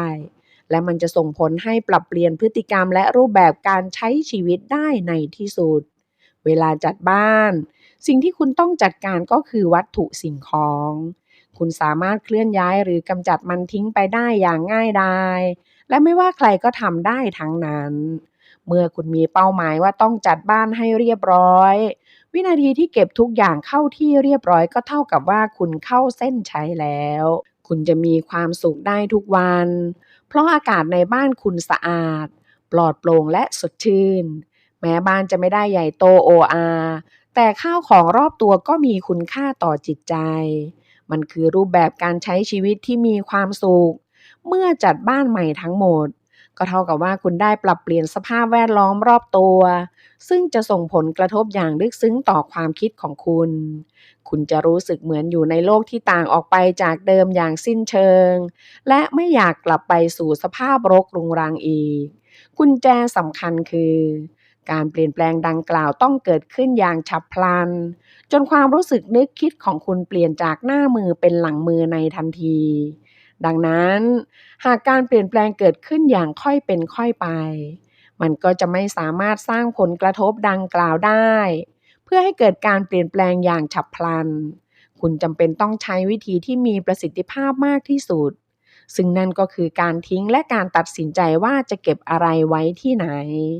การตัดสินใจว่าจะกำจัดบางอย่างทิ้งไปคือสิ่งที่ยากมาก เพราะมันจะมาพร้อมกับคำโต้แย้งสารพัด เช่น ฉันไม่ได้ใช้หม้อใบนี้มานานเป็นปีแล้วก็จริง แต่สักวันฉันอาจจำเป็นต้องใช้มันก็ได้ใครจะไปรู้ หรือสร้อยเส้นนี้แฟนเป็นคนซื้อให้ตอนนั้นฉันชอบมันมากเลย ข้ออ้างเหล่านี้ถ้าลองขุดให้ลึกลงไปในจิตส่วนลึกแล้วจะเหลือเหตุผลที่แท้จริงเพียง2 ข้อเท่านั้น นั่นก็คือการยึดติดอยู่กับอดีตและกังวลเกี่ยวกับอนาคตระหว่างที่คัดแยกข้าวของถ้าเจอของบางอย่างที่ตัดใจทิ้งไม่ลงจริงๆให้หยุดคิดและลองถามตัวเองดูว่าเพราะฉันยังยึดติดอยู่กับอดีตและกังวลเกี่ยวกับอนาคตใช่ไหมเมื่อถามแบบนี้ไปเรื่อยๆคุณจะเริ่มเข้าใจรูปแบบความคิดของตัวเอง คนเรามีรูปแบบความคิดเกี่ยวกับการเป็นเจ้าของอยู่3รูปแบบคือการยึดติดอยู่กับอดีตความต้องการความมั่นคงในอนาคตและทั้ง2รูปแบบผสมกันรูปแบบการเป็นเจ้าของจะบ่งบอกถึงค่านิยมที่ชี้นำชีวิตของคุณจริงๆแล้วการถามตัวเองว่าคุณอยากเป็นเจ้าของสิ่งใดก็คือการถามว่าคุณอยากใช้ชีวิตอย่างไร การยึดติดอยู่กับอดีตและความกังวลเกี่ยวกับอนาคตไม่เพียงส่งผลต่อการคัดเลือกว่าคุณจะเป็นเจ้าของอะไรเท่านั้นแต่ยังครอบงำการตัดสินใจในทุกแง่มุมของชีวิตด้วยซึ่งก็รวมถึงเรื่องความสัมพันธ์กับผู้คนและอาชีพการงานของคุณดังนั้นวิธีที่ดีที่สุดในการค้นหาสิ่งที่เราต้องการอย่างแท้จริงก็คือการกำจัดสิ่งที่ไม่ต้องการทิ้งไปให้หมด สิ่งสำคัญไม่ได้อยู่ที่การออกเดินทางไปยังสถานที่อันไกลโพ้นหรือการช้อปปิ้งอย่างเป็นบ้าเป็นหลังแต่อยู่ที่การกำจัดสิ่งที่เราไม่ต้องการด้วยการเผชิญหน้ากับข้าวของแต่ละชิ้นของตัวเองอย่างเหมาะสมการเผชิญหน้าและคัดเลือกข้าวของนั้นค่อนข้างเจ็บปวดพอสมควรเพราะมันบีบให้เราต้องเผชิญหน้ากับความไม่สมบูรณ์แบบและความบกพร่องของตัวเอง รวมไปถึงการตัดสินใจโง่ๆที่เราเคยทำมีหลายครั้งที่การจัดบ้านทำให้รู้สึกละอายใจกับการตัดสินใจในอดีตของตัวเองแต่ไม่ว่าอย่างไรข้าวของพวกนี้ก็เป็นของเราพวกมันมาอยู่ตรงนี้ได้เพราะการตัดสินใจในอดีตของตัวเราเอง มื่อเราเผชิญหน้ากับข้าวของทีละชิ้นและสัมผัสกับอารมณ์ความรู้สึกที่มันปลุกเร้าขึ้นมาเราจะเริ่มตระหนักถึงความสัมพันธ์ที่เรามีต่อข้าวของชิ้นนั้นได้อย่างแท้จริงทางเลือกในการจัดการมี3ทางคือเผชิญหน้ากับมันตั้งแต่ตอนนี้เผชิญหน้ากับมันในสักวันหรือหลีกเลี่ยงมันไปจนวันตายเราต้องเป็นคนเลือกเองสำหรับผู้เขียนเธอเชื่อว่าการเผชิญหน้ากับมันตั้งแต่ตอนนี้เป็นทางเลือกที่ดีกว่ามากการตรวจสอบและพิจารณาข้าวของอย่างตรงไปตรงมาจะทำให้เรารู้ว่าตัวเองยึดติดกับอดีตหรือกังวลเกี่ยวกับอนาคตมันจะช่วยให้เรามองเห็นว่าอะไรคือสิ่งที่มีความหมายอะไรคือสิ่งที่มีความสำคัญต่อตัวเองอย่างแท้จริงผลที่ตามมาก็คือเราจะเริ่มมองเห็นค่านิยมของตัวเอง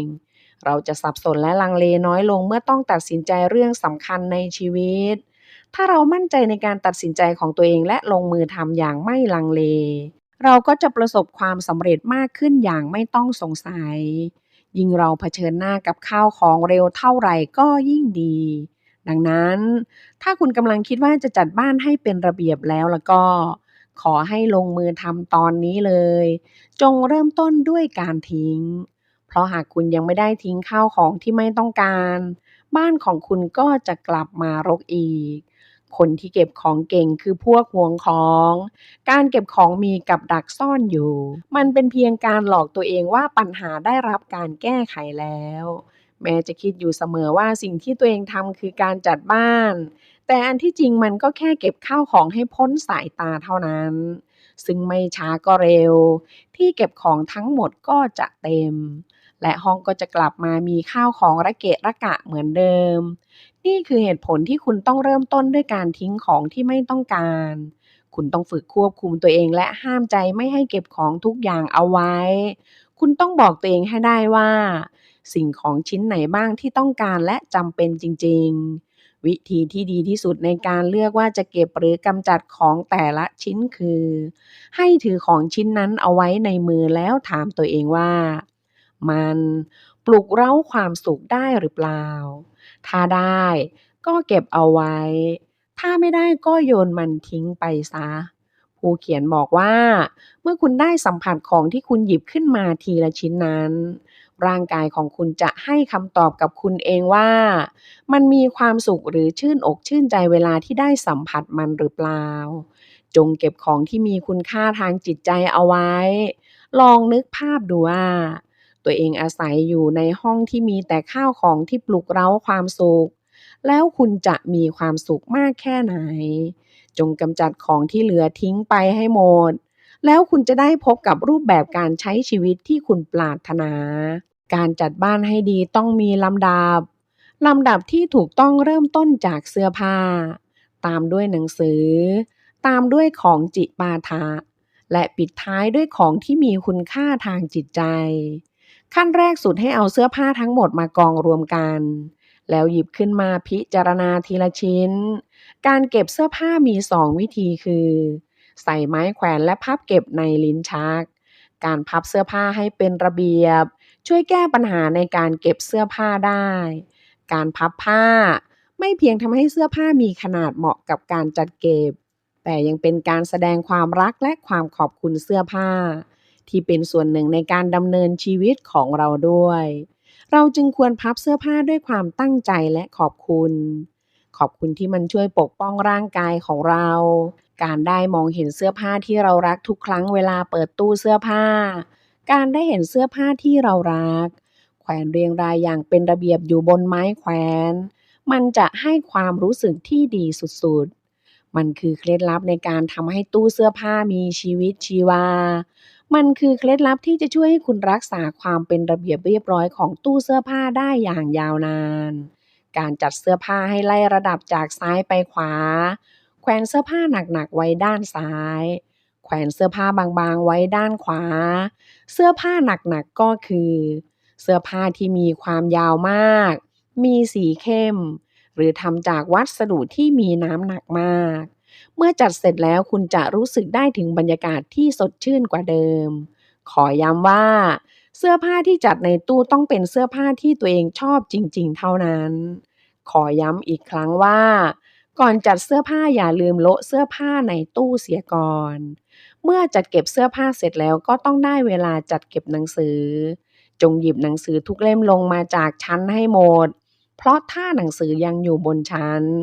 คุณจะไม่มีทางประเมินได้ว่ามันทำให้คุณมีความสุขได้จริงๆ จงเก็บไว้เฉพาะเล่มที่คุณรักมากจริงๆ รักขนาดที่ว่าแค่ได้เห็นมันอยู่บนชั้นก็มีความสุขแล้ว ลองนึกภาพชั้นหนังสือที่มีแต่หนังสือที่คุณรักจริงๆ การได้เห็นแต่หนังสือที่ตัวเองรักวางอยู่บนชั้นหนังสือ มันคงทำให้มีความสุขมาก ดังนั้น ถ้าหนังสือเล่มไหนที่คุณถือไว้ในมือแล้วไม่มีความสุข คุณก็จงทิ้งมันไป เมื่อจัดหนังสือเสร็จก็ได้เวลาสะสางเอกสารต่างๆแล้ว ไม่ว่าจะเป็นชั้นเก็บซองจดหมายที่ล้นทะลัก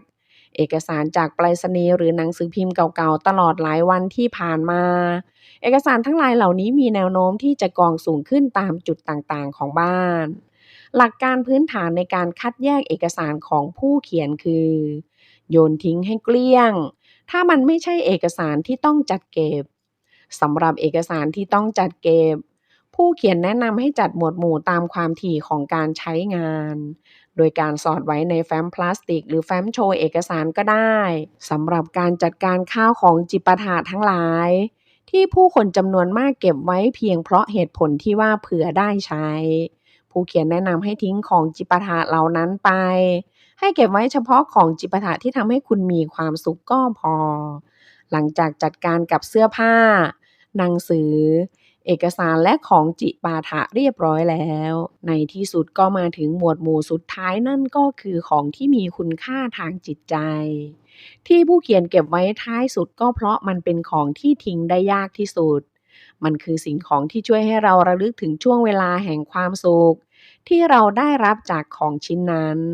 เมื่อคิดว่าต้องโยนมันทิ้งไป ความกลัวที่จะสูญเสียความทรงจำอันมีค่าก็ถาโถมเข้ามาทันที ผู้เขียนบอกว่า ความทรงจำดีๆที่มีค่าจริงๆย่อมไม่มีวันจางหาย แม้ว่าเราจะทิ้งสิ่งของที่เกี่ยวข้องไปก็ตาม ยิ่งเมื่อมองในแง่ของอนาคต คนเราควรมีชีวิตอยู่กับปัจจุบัน ไม่ว่าเรื่องราวตอนนั้นจะยอดเยี่ยมแค่ไหน เราก็ไม่สามารถใช้ชีวิตอยู่กับอดีตได้ ความสุขและความตื่นเต้นที่เราได้สัมผัสในตอนนี้ต่างหากที่สำคัญ เมื่อคุณจัดการกับของที่มีคุณค่าทางจิตใจในแต่ละชิ้น และตัดสินใจว่าจะทิ้งของชิ้นไหนไป ก็เท่ากับว่าคุณได้ทบทวนอดีตของตัวเอง ถ้าคุณซุกของพวกนี้เอาไว้ในลิ้นชักหรือลังกระดาษ อดีตก็จะคอยจุดรั้งไม่ให้คุณใช้ชีวิตอยู่กับปัจจุบันและก้าวไปสู่อนาคต เมื่อคุณจัดระเบียบข้าวของนั่นก็หมายความว่า คุณกำลังจัดระเบียบอดีตด้วยเช่นกัน สิ่งที่คุณทำคือการสะสางทุกสิ่งทุกอย่าง และกดปุ่มเริ่มต้นชีวิตใหม่เพื่อก้าวเดินไปข้างหน้า ระหว่างจัดบ้านและลดจำนวนข้าวของอยู่นั้น คุณจะรู้เองว่าจำนวนที่เหมาะสมสำหรับตัวเองคือเท่าไหร่ คุณจะรู้สึกได้เองว่า แค่มีข้าวของเท่านี้ก็ใช้ชีวิตได้อย่างสะดวกสบายแล้ว มีเท่านี้ก็มีความสุขพอแล้ว และไม่ต้องการอะไรมากกว่านี้อีกแล้ว คุณจะสัมผัสได้อย่างชัดเจนถึงความพึงพอใจของตัวเอง ผู้เขียนเรียกจุดนี้ว่า จุดลงตัว เมื่อคุณพบจุดนี้แล้วจำนวนข้าวของของคุณจะไม่เพิ่มขึ้น บ้านของคุณก็จะไม่รกอีกต่อไป จุดลงตัวของแต่ละคนจะแตกต่างกัน อยู่ที่ว่าคุณรักและสนใจในสิ่งไหน คุณจะค่อยๆเข้าใจมากขึ้นว่าสิ่งที่คุณให้ความสำคัญจริงๆคืออะไร อะไรคือสิ่งที่สำคัญกับชีวิตของคุณอย่างแท้จริง ทั้งนี้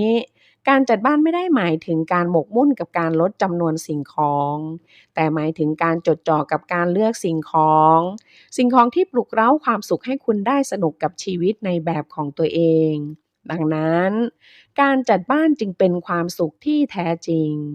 เคล็ดลับที่ช่วยป้องกันไม่ให้ห้องกลับมารกคือ ยึดหลักจัดเก็บให้เรียบง่ายที่สุด อย่าเก็บของกระจัดกระจาย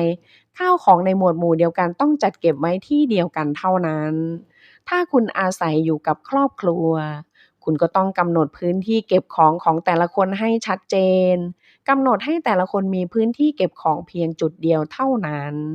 แล้วบ้านของคุณจะไม่กลับมารกรุงรังอีกสิ่งสำคัญอีกอย่างที่ผู้เขียนอยากให้ทุกคนทำก็คือการแสดงความชื่นชมต่อของใช้ของคุณอาจคิดว่าการทำแบบนี้ทุกวันเป็นเรื่องยากแต่ผู้เขียนทำแบบนี้ตั้งแต่เธอเรียนมัธยมปลายสิ่งของทุกอย่างที่เราใช้ในชีวิตประจำวันล้วนมีพลังของมันไม่ว่าจะเป็นคอมพิวเตอร์กระเป๋าถือปากกาและอื่นๆอีกมากมายถ้าเราปฏิบัติต่อมันด้วยความเอาใจใส่มันจะกลายเป็นผู้สนับสนุนที่พึ่งพาได้ข้าวของทำหน้าที่อย่างหนักเพื่อสนับสนุนให้เราใช้ชีวิตในแต่ละวันได้อย่างราบรื่นคุณเคยคิดไหมว่าตัวเองจะเป็นอย่างไรถ้าไม่มีที่อยู่เป็นหลักแหล่งคนเราสามารถออกไปทำงานไปพบปะผู้คนไปเที่ยวหรือไปที่ไหนๆได้ก็เพราะเรามีบ้านให้กลับเพราะฉะนั้นจงดูแลบ้านของคุณให้เป็นระเบียบเรียบร้อยการจัดบ้านสามารถเปลี่ยนชีวิตเราได้อย่างเหลือเชื่อนี่คือความจริงสำหรับทุกคนพลังของเวทมนต์แห่งการจัดบ้านนั้นมหัศจรรย์มากหนึ่งในผลลัพธ์มหัศจรรย์ของการจัดบ้านคือความมั่นใจในการตัดสินใจของตัวเองการจัดบ้านคือการนำของแต่ละชิ้นมาถือไว้ในมือแล้วถามตัวเองว่ามันปลุกเร้าความสุขได้หรือเปล่าเมื่อได้คำตอบแล้วจึงตัดสินใจว่าควรจะเก็บมันไว้หรือไม่เมื่อได้คำตอบแล้วจึงตัดสินใจว่าควรเก็บมันเอาไว้หรือไม่หากทำเช่นนี้ซ้ำๆและทำบ่อยๆทำเป็น100ครั้งและทำเป็น1,000ครั้งทักษะในการตัดสินใจจะดีขึ้นโดยอัตโนมัติคนที่ไม่มั่นใจในการตัดสินใจของตัวเองก็จะไม่มั่นใจในตัวเองไปด้วยผู้เขียนเคยเป็นแบบนี้มาเหมือนกันสิ่งที่ช่วยเธอไว้ได้ก็คือการจัดบ้านเธอเป็นคนที่สานสัมพันธ์กับคนอื่นไม่เก่งเธอจะรู้สึกอึดอัดเวลาที่ต้องเปิดเผยจุดอ่อนหรือความรู้สึกที่แท้จริงต่อผู้อื่นบ้านและข้าวของต่างๆจึงกลายเป็นสิ่งล้ำค่าสำหรับเธอ เธอไม่ต้องเสแสร้งหรือปิดบังอะไรเวลาที่อยู่กับพวกมัน เธอได้สัมผัสกับความรักแบบไม่มีเงื่อนไขเป็นครั้งแรกจากสิ่งของและบ้าน มันทำให้เธอรู้สึกมั่นใจเมื่อได้อยู่ท่ามกลางสภาพแวดล้อมที่เต็มไปด้วยสิ่งที่เธอรักและข้าวของที่เธอมี คุณรู้หรือไม่ว่าข้าวของทุกชิ้นอยากช่วยเหลือคุณ ลองคิดดูว่าทำไมข้าวของพวกนี้ถึงได้กลายมาเป็นของคุณ ข้าวของแต่ละชิ้นมาอยู่กับคุณด้วยเหตุผลที่แตกต่างกันออกไปแต่สิ่งที่พวกมันมีเหมือนกันคือของทุกชิ้นต่างอยากให้ตัวเองมีประโยชน์ต่อคุณถ้าลองไตร่ตรองดูโชคชะตาที่เชื่อมโยงเรากับข้าวของนั้นน่าทึ่งมากตัวอย่างเช่นมีเสื้อผ้าอยู่มากมายมหาศาลที่ผลิตออกมาจากโรงงานแต่มีเพียงเสื้อผ้าที่คุณซื้อ และนำกลับมาบ้านเท่านั้นที่เป็นของคุณพรหมลิขิตที่ทำให้เราได้พบเจอกับข้าวของแต่ละชิ้นนั้นแทบไม่ต่างจากพรหมลิขิตที่ทำให้เราได้รู้จักผู้คนในชีวิตเลยข้าวของทุกชิ้นอยากให้ตัวมันเองมีประโยชน์ต่อคุณแม้คุณจะยกให้คนอื่นหรือโยนมันทิ้งความปรารถนาของมันที่จะช่วยเหลือคุณก็ยังคงอยู่เสมอดังนั้น เวลาจะยกข้าวของให้คนอื่นหรือโยนมันทิ้งควรจะให้ข้าวของได้จากไปพร้อมกับความสุขโดยพูดว่าขอบคุณที่มาอยู่กับฉันหรือขอให้สนุกกับการเดินทางนะเมื่อเรากำจัดข้าวของแบบรวดเดียวจบแล้วจัดบ้านให้เป็นระเบียบอากาศในบ้านก็จะสะอาดและสดชื่นเมื่อเราลดจำนวนข้าวของลงฝุ่นในห้องก็จะลดลงตามไปด้วย เมื่อเรามองเห็นพื้นห้องได้อย่างชัดเจน เราก็จะมองเห็นฝุ่นและอยากทำความสะอาดมากขึ้น เมื่อห้องสะอาดและเป็นระเบียบแล้ว เราก็ไม่ต้องกังวลเรื่องการจัดบ้านอีกต่อไป เราจึงสามารถทุ่มเทให้กับเรื่องอื่นๆที่สำคัญต่อชีวิตของเราได้ การจัดบ้านช่วยให้โชคดีฮวงจุ้ยหรือศาสตร์แห่งการเสริมดวง โดยการปรับเปลี่ยนสภาพแวดล้อมภายในที่อยู่อาศัย หลายคนบอกว่าฮวงจุ้ยทำให้พวกเราหันมาสนใจการจัดบ้านผู้เขียนเอง ก็นำภูมิปัญญาของบรรพบุรุษมาประยุกต์เข้ากับการจัดบ้านเช่นกัน ตัวอย่างเช่น เวลาเก็บเสื้อผ้าในลิ้นชักจะจัดเก็บเรียงตามสีโดยไล่จากสีอ่อนไปสีเข้ม การจัดเรียงที่เหมาะสมคือวางเสื้อผ้าสีอ่อนกว่าไว้ด้านหน้าลิ้นชักแล้วค่อยๆไล่ไปหาสีเข้มตรงด้านในลิ้นชักแม้ผู้เขียนจะไม่แน่ใจ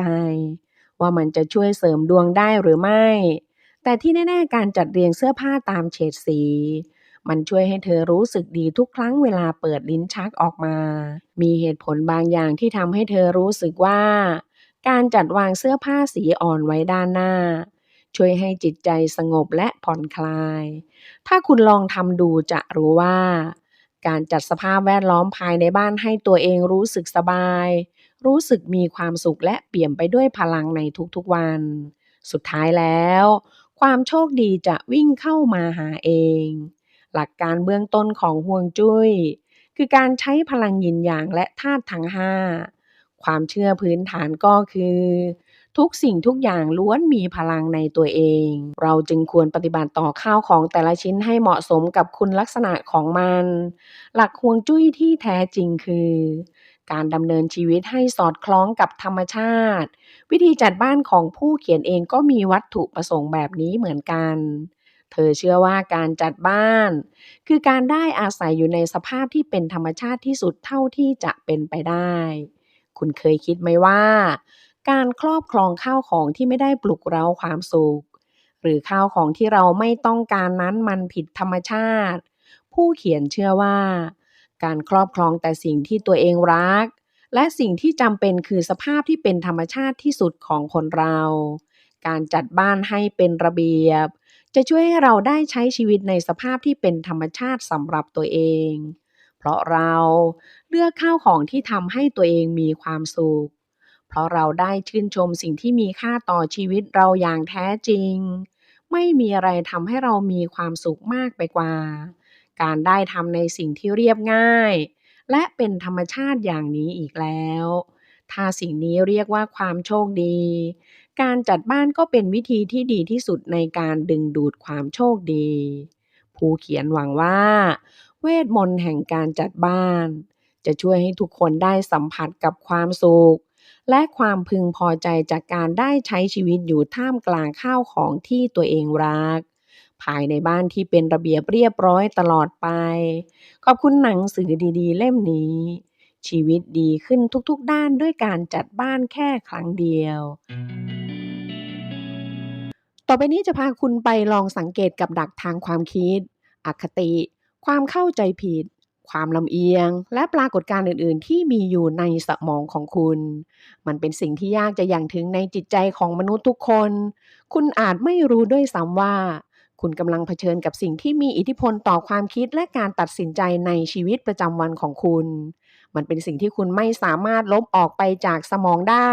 แต่คุณสามารถสังเกตได้ถ้ามันเกิดขึ้นในใจคุณและเมื่อคุณสังเกตเห็นมันคุณจะกลายเป็นคนที่คิดรอบคอบมากขึ้นมีเหตุผลมากขึ้นและตัดสินใจผิดพลาดน้อยลงกับดักทางความคิดเหล่านี้ได้มาจากผลงานของนักจิตวิทยาที่ได้รับรางวัลโนเบลแดเนียล คาร์เนแมนและหนังสือที่น่าทึ่งของเขา Thinking Fast and Slow พวกเรามาเริ่มสังเกตกับดักที่ชี้นำความคิดของตัวเองกัน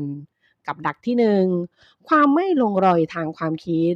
คุณเคยพยายามทำอะไรแต่ทำไม่สำเร็จหรือเปล่าถ้าเคยแล้วคุณทำอะไรต่อจากนั้นคุณพยายามทำมันต่อไปหรือคุณยอมรับว่าตัวเองทำไม่ได้แล้วล้มเลิกหรือคุณไม่รู้ด้วยซ้ำว่าตัวเองทำได้หรือไม่ได้ความไม่รู้และความไม่แน่ใจของคุณนี่แหละคือความไม่ลงรอยทางความคิดมันจะทำให้คุณสับสนมันจะนำคุณไปสู่ความไม่สบายใจทำให้คุณเกิดความเครียดทางจิตใจและเมื่อไหร่ที่ความไม่ลงรอยทางความคิดรุนแรงขึ้นมันอาจจะนำคุณไปสู่ภาวะซึมเศร้าได้จงหมั่นสังเกตความคิดของตัวเองเมื่อไหร่ที่ความคิดของคุณไม่ลงรอยกันคุณก็แค่เลือกเพียงทางใดทางหนึ่งเท่านั้นกับดักที่สองคิดว่าคนอื่นสนใจตัวเองเกินความจริงเมื่อไหร่ที่คุณมีความคิดอยู่ตลอดว่าคนอื่นกำลังสนใจคุณมันจะทำให้คุณวิตกกังวลมากเกินไป คุณจะกังวลว่าคนอื่นจะมองคุณอย่างไร คนอื่นจะคิดกับคุณอย่างไร ตัวอย่างเช่น ในวันที่คุณไปทำงานสาย คุณจะรู้สึกว่าทุกคนกำลังตัดสินว่าคุณไม่มีวินัย ในวันที่คุณทำอะไรผิดพลาด คุณก็จะรู้สึกอายมาก เพราะคุณคิดว่าคนอื่นกำลังจ้องจับผิดคุณ แท้จริงแล้วไม่มีใครสนใจคุณเท่าคุณสนใจตัวเองหรอก เพราะใครๆเขาก็สนใจแค่ตัวเองเหมือนกัน เพราะฉะนั้นอย่าคิดมาก อย่าคิดว่าคนอื่นสนใจคุณมากเกินไป แล้วคุณจะมีชีวิตที่เบาสบายขึ้น กับดักที่ 3 การยึดติดหรือความลำเอียงทางความคิด มนุษย์เราจะยึดติดกับข้อมูลชุดแรกที่เห็น และจะใช้ข้อมูลนั้นในการตัดสินใจ ตัวอย่างเช่น ถ้าคุณไปเดินตลาดนัดแล้วเจอเสื้อยืดตัวหนึ่งราคา 300 บาท พอเห็นแล้วคุณรู้สึกชอบมาก แต่พอเดินต่อไปอีกนิดคุณก็เจอร้านที่ขายเสื้อยืดแบบเดียวกันในราคา 200 บาท หากคุณติดกับดักนี้ คุณจะซื้อเสื้อจากร้านที่ 2 ซึ่งราคาถูกกว่าทันที คุณจะไม่สนใจและไม่ไปเดินดูเสื้อร้านอื่นอีก โปรดสังเกตความคิดของตัวเองดีๆเวลาที่คุณไปช้อปปิง เพราะมันอาจทำให้คุณใช้เงินเกินงบได้ กับดักที่ 4 รัศมีของอารมณ์เชิงบวกทำให้บดบังทุกสิ่ง มันเป็นอคติและหลุมพรางทางความคิด ที่เรามีต่อคนที่เรารู้สึกชอบหรือรู้สึกดีด้วย มันจะทำให้เราตัดสินใจลำเอียง และทำให้เรามองคนนั้นดีเกินความเป็นจริง พูดง่ายๆก็คือ หากคุณพบใครครั้งแรกแล้วรู้สึกประทับใจ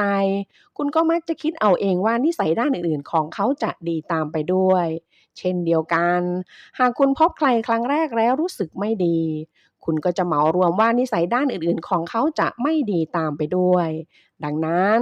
ก่อนจะตัดสินใจว่าใครเป็นอย่างไร คุณต้องดูข้อเท็จจริงประกอบและวางใจให้เป็นกลางมากขึ้น กับดักที่ 5 การเข้าใจผิดของนักพนัน สมมุติว่ามีคนบังคับให้คุณเดิมพันด้วยเงินในการทอยเหรียญ คุณจะเดิมพันให้ออกหัวหรือออกก้อยถ้าที่ผ่านมามันออกหัวทุกครั้ง ถ้าคุณเป็นเหมือนคนส่วนใหญ่ คุณจะเลือกเดิมพันให้ออกก้อย แม้ว่าโอกาสในการออกหัวจะมีเท่ากันก็ตาม มันคือการเข้าใจผิดของนักพนันที่เข้าใจว่าจักรวาลมีพลังสมดุลบางอย่าง แต่ถ้าว่าในโลกของความเป็นจริงนั้นมันคาดเดาไม่ได้เลย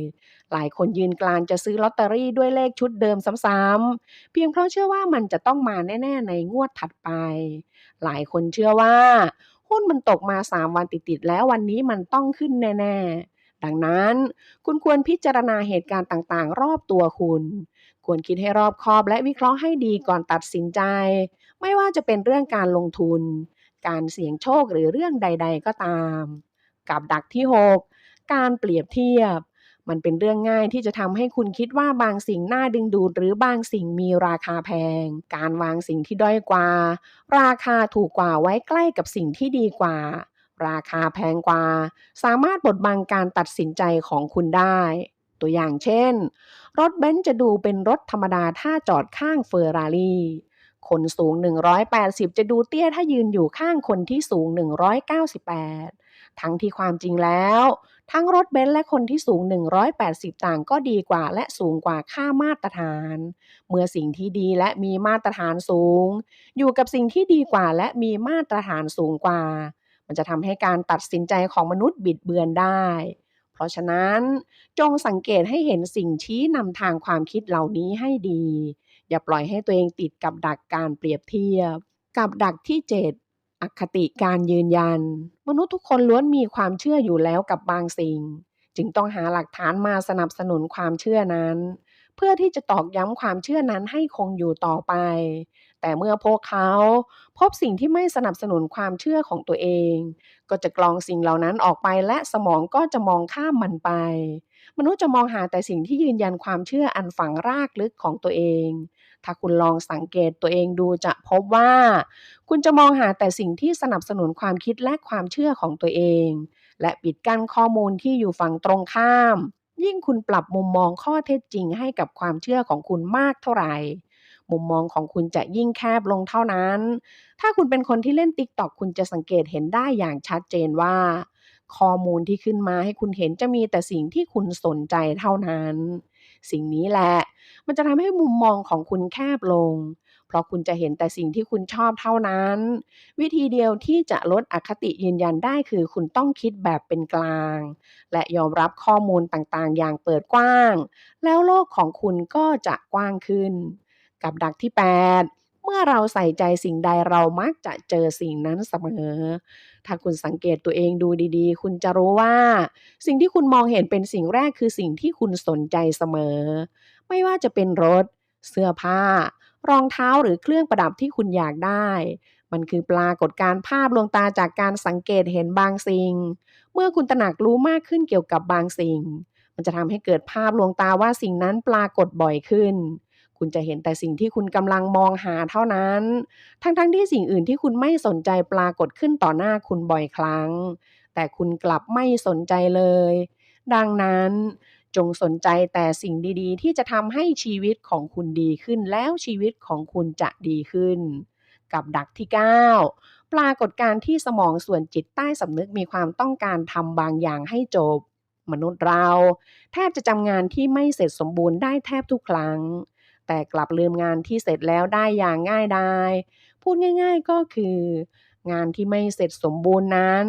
มันจะค้างอยู่ในหน่วยความจำของเรามากกว่างานที่เสร็จสมบูรณ์แต่ก่อนเราเชื่อว่ามีเพียงทำงานให้เสร็จเท่านั้นถึงจะทำให้สบายใจได้แต่จากการวิจัยพบว่าเพียงแค่มีการเขียนแผนเพื่อจะทำงานให้เสร็จก็สามารถลดความกังวลใจได้แล้วดังนั้นหากคุณพบว่าคุณกำลังเครียดจากงานที่ยังไม่เสร็จสมบูรณ์คุณก็แค่หยิบปากกาและกระดาษขึ้นมาแล้วจดแผนการทำงานที่จะทำให้เสร็จเอาไว้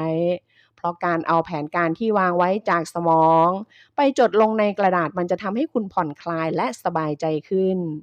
กับดักที่10การมีตัวเลือกมากเกินไปทำให้ตัดสินใจยากขึ้นเมื่อผู้คนเผชิญหน้ากับตัวเลือกจำนวนน้อยจะสามารถชั่งน้ำหนักข้อดีและข้อเสียของแต่ละตัวเลือกได้อย่างง่ายดายแล้วยังค่อนข้างพอใจกับตัวเลือกที่เลือกเองด้วยแต่เมื่อต้องเผชิญหน้ากับตัวเลือกจำนวนมากการรู้ว่าตัวเลือกใดดีที่สุดกลายเป็นเรื่องยากเพราะการมีตัวเลือกเพิ่มมากขึ้นทำให้ต้องเปรียบเทียบมากขึ้นในโลกยุคดิจิทัลที่เรามีความสามารถในการเข้าถึงข้อมูลข่าวสารรวมถึงสินค้าและบริการต่างๆได้อย่างไร้ขีดจำกัดความวิตกกังวลต่อการเลือกและการกลัวเสียโอกาสในการเลือกอาจเป็นปัญหาใหม่ที่เกิดขึ้นกับสุขภาพจิตของเราหากคุณไม่อยากติดกับดักทางความคิดข้อนี้คุณต้องบอกกับตัวเองว่าไม่ว่าเราจะเลือกอะไรเราจะได้ประโยชน์จากสิ่งนั้นเสมอทุกอย่างขึ้นอยู่กับใจของเราแค่นั้นเองกับดักที่11อคติการเอาตัวรอดความลำเอียงในการเอาตัวรอดจะทำให้คุณมุ่งความสนใจไปที่ความสำเร็จมากเกินไปจนทำให้คุณประเมินความล้มเหลวต่ำเกินไปสังคมและสื่อมุ่งเน้นไปที่คนที่ประสบความสำเร็จเท่านั้นจริงอยู่ที่ทุกคนควรไล่ตามความฝันของตัวเองแต่อย่าให้อคติในการเอาตัวรอดมาล่อหลอกคุณให้คิดว่าความท้าทายนั้นง่ายกว่าที่คิดคุณต้องระวังความคิดและความเชื่อในแง่บวกมากเกินไปเพราะมันจะเป็นบ่อเกิดความล้มเหลวที่คุณมองไม่เห็นได้กับดักที่12อคติการคิดเข้าข้างตัวเองความล้มเหลวเกิดจากปัจจัยภายนอกแต่ความสำเร็จเป็นผลมาจากการกระทำของตัวเองเมื่อได้เกรด A ก็จะคิดว่าตัวเองเป็นคนขยันเก่งและฉลาดเมื่อสอบตกก็จะคิดว่าครูไม่ยุติธรรมและครูไม่ชอบตัวเองเมื่อบริษัทเติบโตและได้ผลกำไรงามก็จะคิดว่าตัวเองตัดสินใจอย่างชาญฉลาดส่งผลดีต่อธุรกิจเมื่อบริษัทย่ำแย่และขาดทุนก็จะคิดว่าอัตราดอกเบี้ยและนโยบายของรัฐบาลเป็นต้นเหตุจงต่อสู้กับอคติการคิดเข้าข้างตัวเองนี้โดยการฝึกความอ่อนน้อมถ่อมตนโดยการเรียนรู้จุดอ่อนจุดแข็งของตัวเองและคนอื่นเสมอกับดักที่13ความลำเอียงแบบเห็นแก่ตัวมนุษย์เราตัดสินพฤติกรรมของคนอื่นจากปัจจัยภายในจากบุคลิกภาพหรืออุปนิสัยพื้นฐานของพวกเขาแต่ถ้าเป็นตัวเองจะบอกว่าเกิดจากปัจจัยภายนอกเมื่อคนอื่นไปทำงานสายนั่นเป็นเพราะว่าพวกเขาเป็นคนขี้เกียจและไม่จริงจังกับงานแต่เมื่อตัวเองไปทำงานสายนั่นเป็นความผิดของจราจรและสภาพอากาศเมื่อไหร่ที่กับดักทางความคิดนี้เกิดขึ้นจงพยายามเอาตัวเองออกจากสถานการณ์เหล่านี้อย่าตัดสินคนอื่น อย่าเข้าข้างตัวเองและอย่าโทษคนอื่นกับดักที่14อคติการเชื่อว่ารู้อยู่แล้วคุณเคยเจอคนที่ชอบพูดว่าฉันรู้ว่ามันกำลังจะเกิดขึ้นฉันรู้ว่าหุ้นกำลังจะตกฉันรู้ว่าพวกเขากำลังจะเลิกกันคนเหล่านี้เหมือนจะรู้ทุกเรื่องและดูเหมือนจะเป็นผู้เชี่ยวชาญเสมอนั่นก็เป็นเพราะว่าความลำเอียงในการเข้าใจถึงปัญหาจากอดีตซึ่งทำให้พวกเขาจดจำอดีตได้อย่างแม่นยำทำให้พวกเขานำเหตุการณ์ในอดีตนั้นมาบิดเบือนความเป็นจริงพวกเขาจึงพูดหรือเชื่อว่า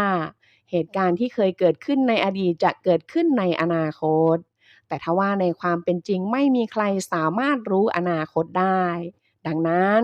จงรู้ให้เท่าทันความคิดที่กำลังเกิดขึ้นอย่ายึดติดกับสิ่งที่เกิดขึ้นไปแล้วและปล่อยวางในสิ่งที่ไม่สามารถควบคุมได้กับดักที่15อคติหรือความลำเอียงจากข้อมูลที่ได้รับรู้มนุษย์เรายากจนในการคิดเชิงสถิติการได้รับข้อมูลเรื่องเดิมๆมากเกินไปอาจทำให้เกิดความกลัวหากคุณเห็นข่าวเครื่องบินตกบ่อยๆอาจทำให้คุณกลัวการบินอย่างไม่มีเหตุผลคนเราจะประเมินความเป็นไปได้จากข้อมูลที่ได้รับยิ่งคุณอยู่กับข่าวมากเท่าไหร่คุณก็ยิ่งรับรู้ความเสี่ยงมากขึ้นเท่านั้น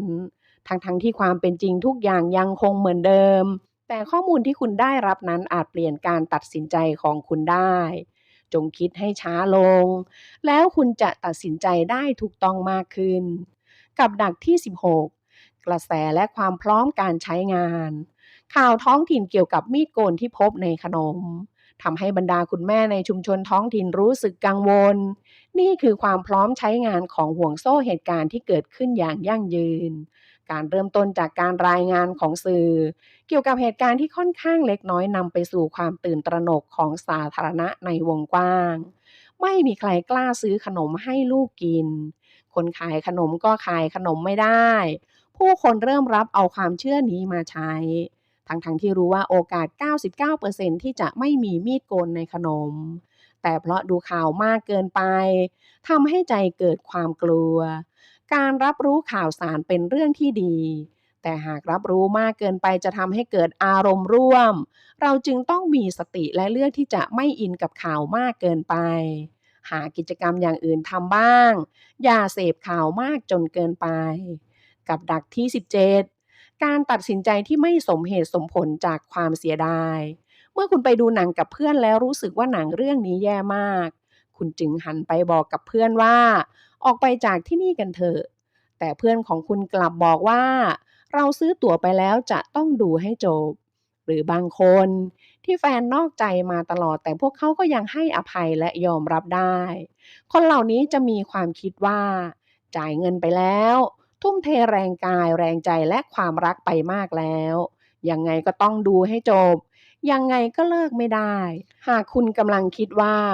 ฉันใช้เงินไปมากแล้วฉันทุ่มเทไปมากแล้วหรือฉันมาไกลแล้วนั่นหมายความว่าคุณกำลังติดกับดักความคิดข้อนี้อยู่กับดักนี้ไม่ได้ทำให้ชีวิตของคุณดีขึ้นเลยจงออกจากกับดักนี้ด้วยการเลิกเสียดายเงินเวลาพลังงานหรือความรักที่ผ่านมากับดักที่18เอฟเฟกต์การวางกรอบคุณจะซื้อเนื้อแบบไหนระหว่างเนื้อที่ปราศจากไขมัน 99% กับเนื้อที่มีไขมัน 1%คนส่วนใหญ่จะเลือกเนื้อที่ปราศจากไขมัน 99%แม้ว่าเนื้อทั้งสองอย่างจะเหมือนกันก็ตามและถึงแม้ว่าระหว่างเนื้อที่ปราศจากไขมัน 98%กับเนื้อที่มีไขมัน 1%คนส่วนใหญ่ก็ยังเลือกเนื้อที่ปราศจากไขมัน 98% อยู่ดีถ้าหมอบอกว่ามีโอกาสรอดชีวิต 90% จากการผ่าตัดคนส่วนใหญ่จะตัดสินใจเลือกการผ่าตัดแต่ถ้าหมอบอกว่ามีโอกาส 10% ที่จะเสียชีวิตจากการผ่าตัดคนส่วนใหญ่จะตัดสินใจไม่เลือกการผ่าตัดทั้งที่ผลลัพธ์เดียวกันแต่การนำเสนอแตกต่างกันการนำเสนอที่แตกต่างกันจะส่งผลต่ออารมณ์มันจึงส่งผลต่อการตัดสินใจบางอย่างของมนุษย์เราจงคิดให้ช้าลงแล้วคุณจะตัดสินใจได้ถูกต้องมากขึ้นกับดักที่19การเติบโตแบบทวีคูณการเติบโตแบบทวีคูณเป็นสิ่งที่เข้าใจยากสำหรับคนเรา เพราะบรรพบุรุษของเรามีประสบการณ์เชิงเส้นเป็นหลัก มาดูตัวอย่างการเติบโตแบบทวีคูณกัน ถ้าเงินเฟ้อของประเทศ A ตอนนี้คือ 5%ในอีก 14 ปีข้างหน้า เงินของคุณในประเทศ A จะมีมูลค่าลดลงครึ่งหนึ่งจากมูลค่าที่มีอยู่ในปัจจุบัน ข้อบกพร่องที่ยิ่งใหญ่ที่สุดของมนุษย์เรา คือการที่เราไม่เข้าใจพลังของการสะสม สิ่งเล็กน้อยสามารถเติบโตได้เร็วเมื่ออยู่ภายใต้พลังของการเติบโตแบบทวีคูณ ผลตอบแทนจากการลงทุน 10% จะมีมูลค่าเพิ่มขึ้นเป็น 2 เท่าในเวลา 7 ปี ประเทศที่มีการเติบโตของประชากร 5% จะมีประชากร 2 เท่าในอีก 14 ปี จงระวังการเติบโตแบบทวีคูณ เพราะโลกเต็มไปด้วยความไม่แน่นอนและความซับซ้อน อย่าเชื่อสัญชาตญาณทวีคูณมากจนเกินไป กับดักที่ 20 การอ่านใจและเทคนิคการทำนายทายทัก คุณเป็นคนที่คนอื่นชื่นชอบ คุณเป็นคนรักอิสระและมีความภูมิใจในตนเอง บางครั้งคุณเป็นคนเปิดเผย เป็นมิตรและเข้ากับคนอื่นได้ง่าย ในขณะที่บางครั้งคุณก็เป็นคนเก็บตัวระแวดระวัง นี่คือเทคนิคการทำนายทายทัก ซึ่งสามารถใช้กับผู้คนได้หลากหลายกลุ่ม คำพูดที่คลุมเครือเกี่ยวกับบุคลิกภาพ จะทำให้ผู้คนถูกหลอกได้ง่าย จากการดูดวง ดูลายมือ หรือการทำแบบทดสอบเชิงจิตวิทยา มนุษย์เราไม่ควรยึดติดกับคำอธิบายบุคลิกภาพตัวเองมากเกินไป เพราะมันอาจทำให้ลืมไปว่าเราเป็นมนุษย์ที่ใช้ชีวิตอยู่ในโลกของการเปลี่ยนแปลงทุกวัน มนุษย์เราถูกชี้นำได้ง่ายกว่าที่คิด เพราะฉะนั้นอย่าหลงกลกับดักทางความคิดที่หลอกล่อเรา จากข้อมูลที่ได้สรุปมาทั้งหมดนี้ หวังว่าคุณผู้ฟังจะสามารถนำไปประยุกต์ใช้กับชีวิตประจำวันและชีวิตการทำงานของตัวเองได้ อย่าปล่อยให้อคติ ความเข้าใจผิด ความลำเอียงและปรากฏการณ์อื่นๆที่ได้ฟังจากคลิปนี้ชี้นำความคิดของคุณได้ จงวางใจเป็นกลาง คิดให้ดีๆ คิดให้ช้าลง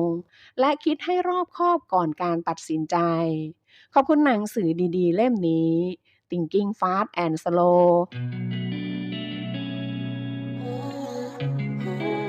เมื่ออายุมากขึ้น จงมีความสุขมากขึ้น มีความสุขให้มากขึ้นตามอายุของเรา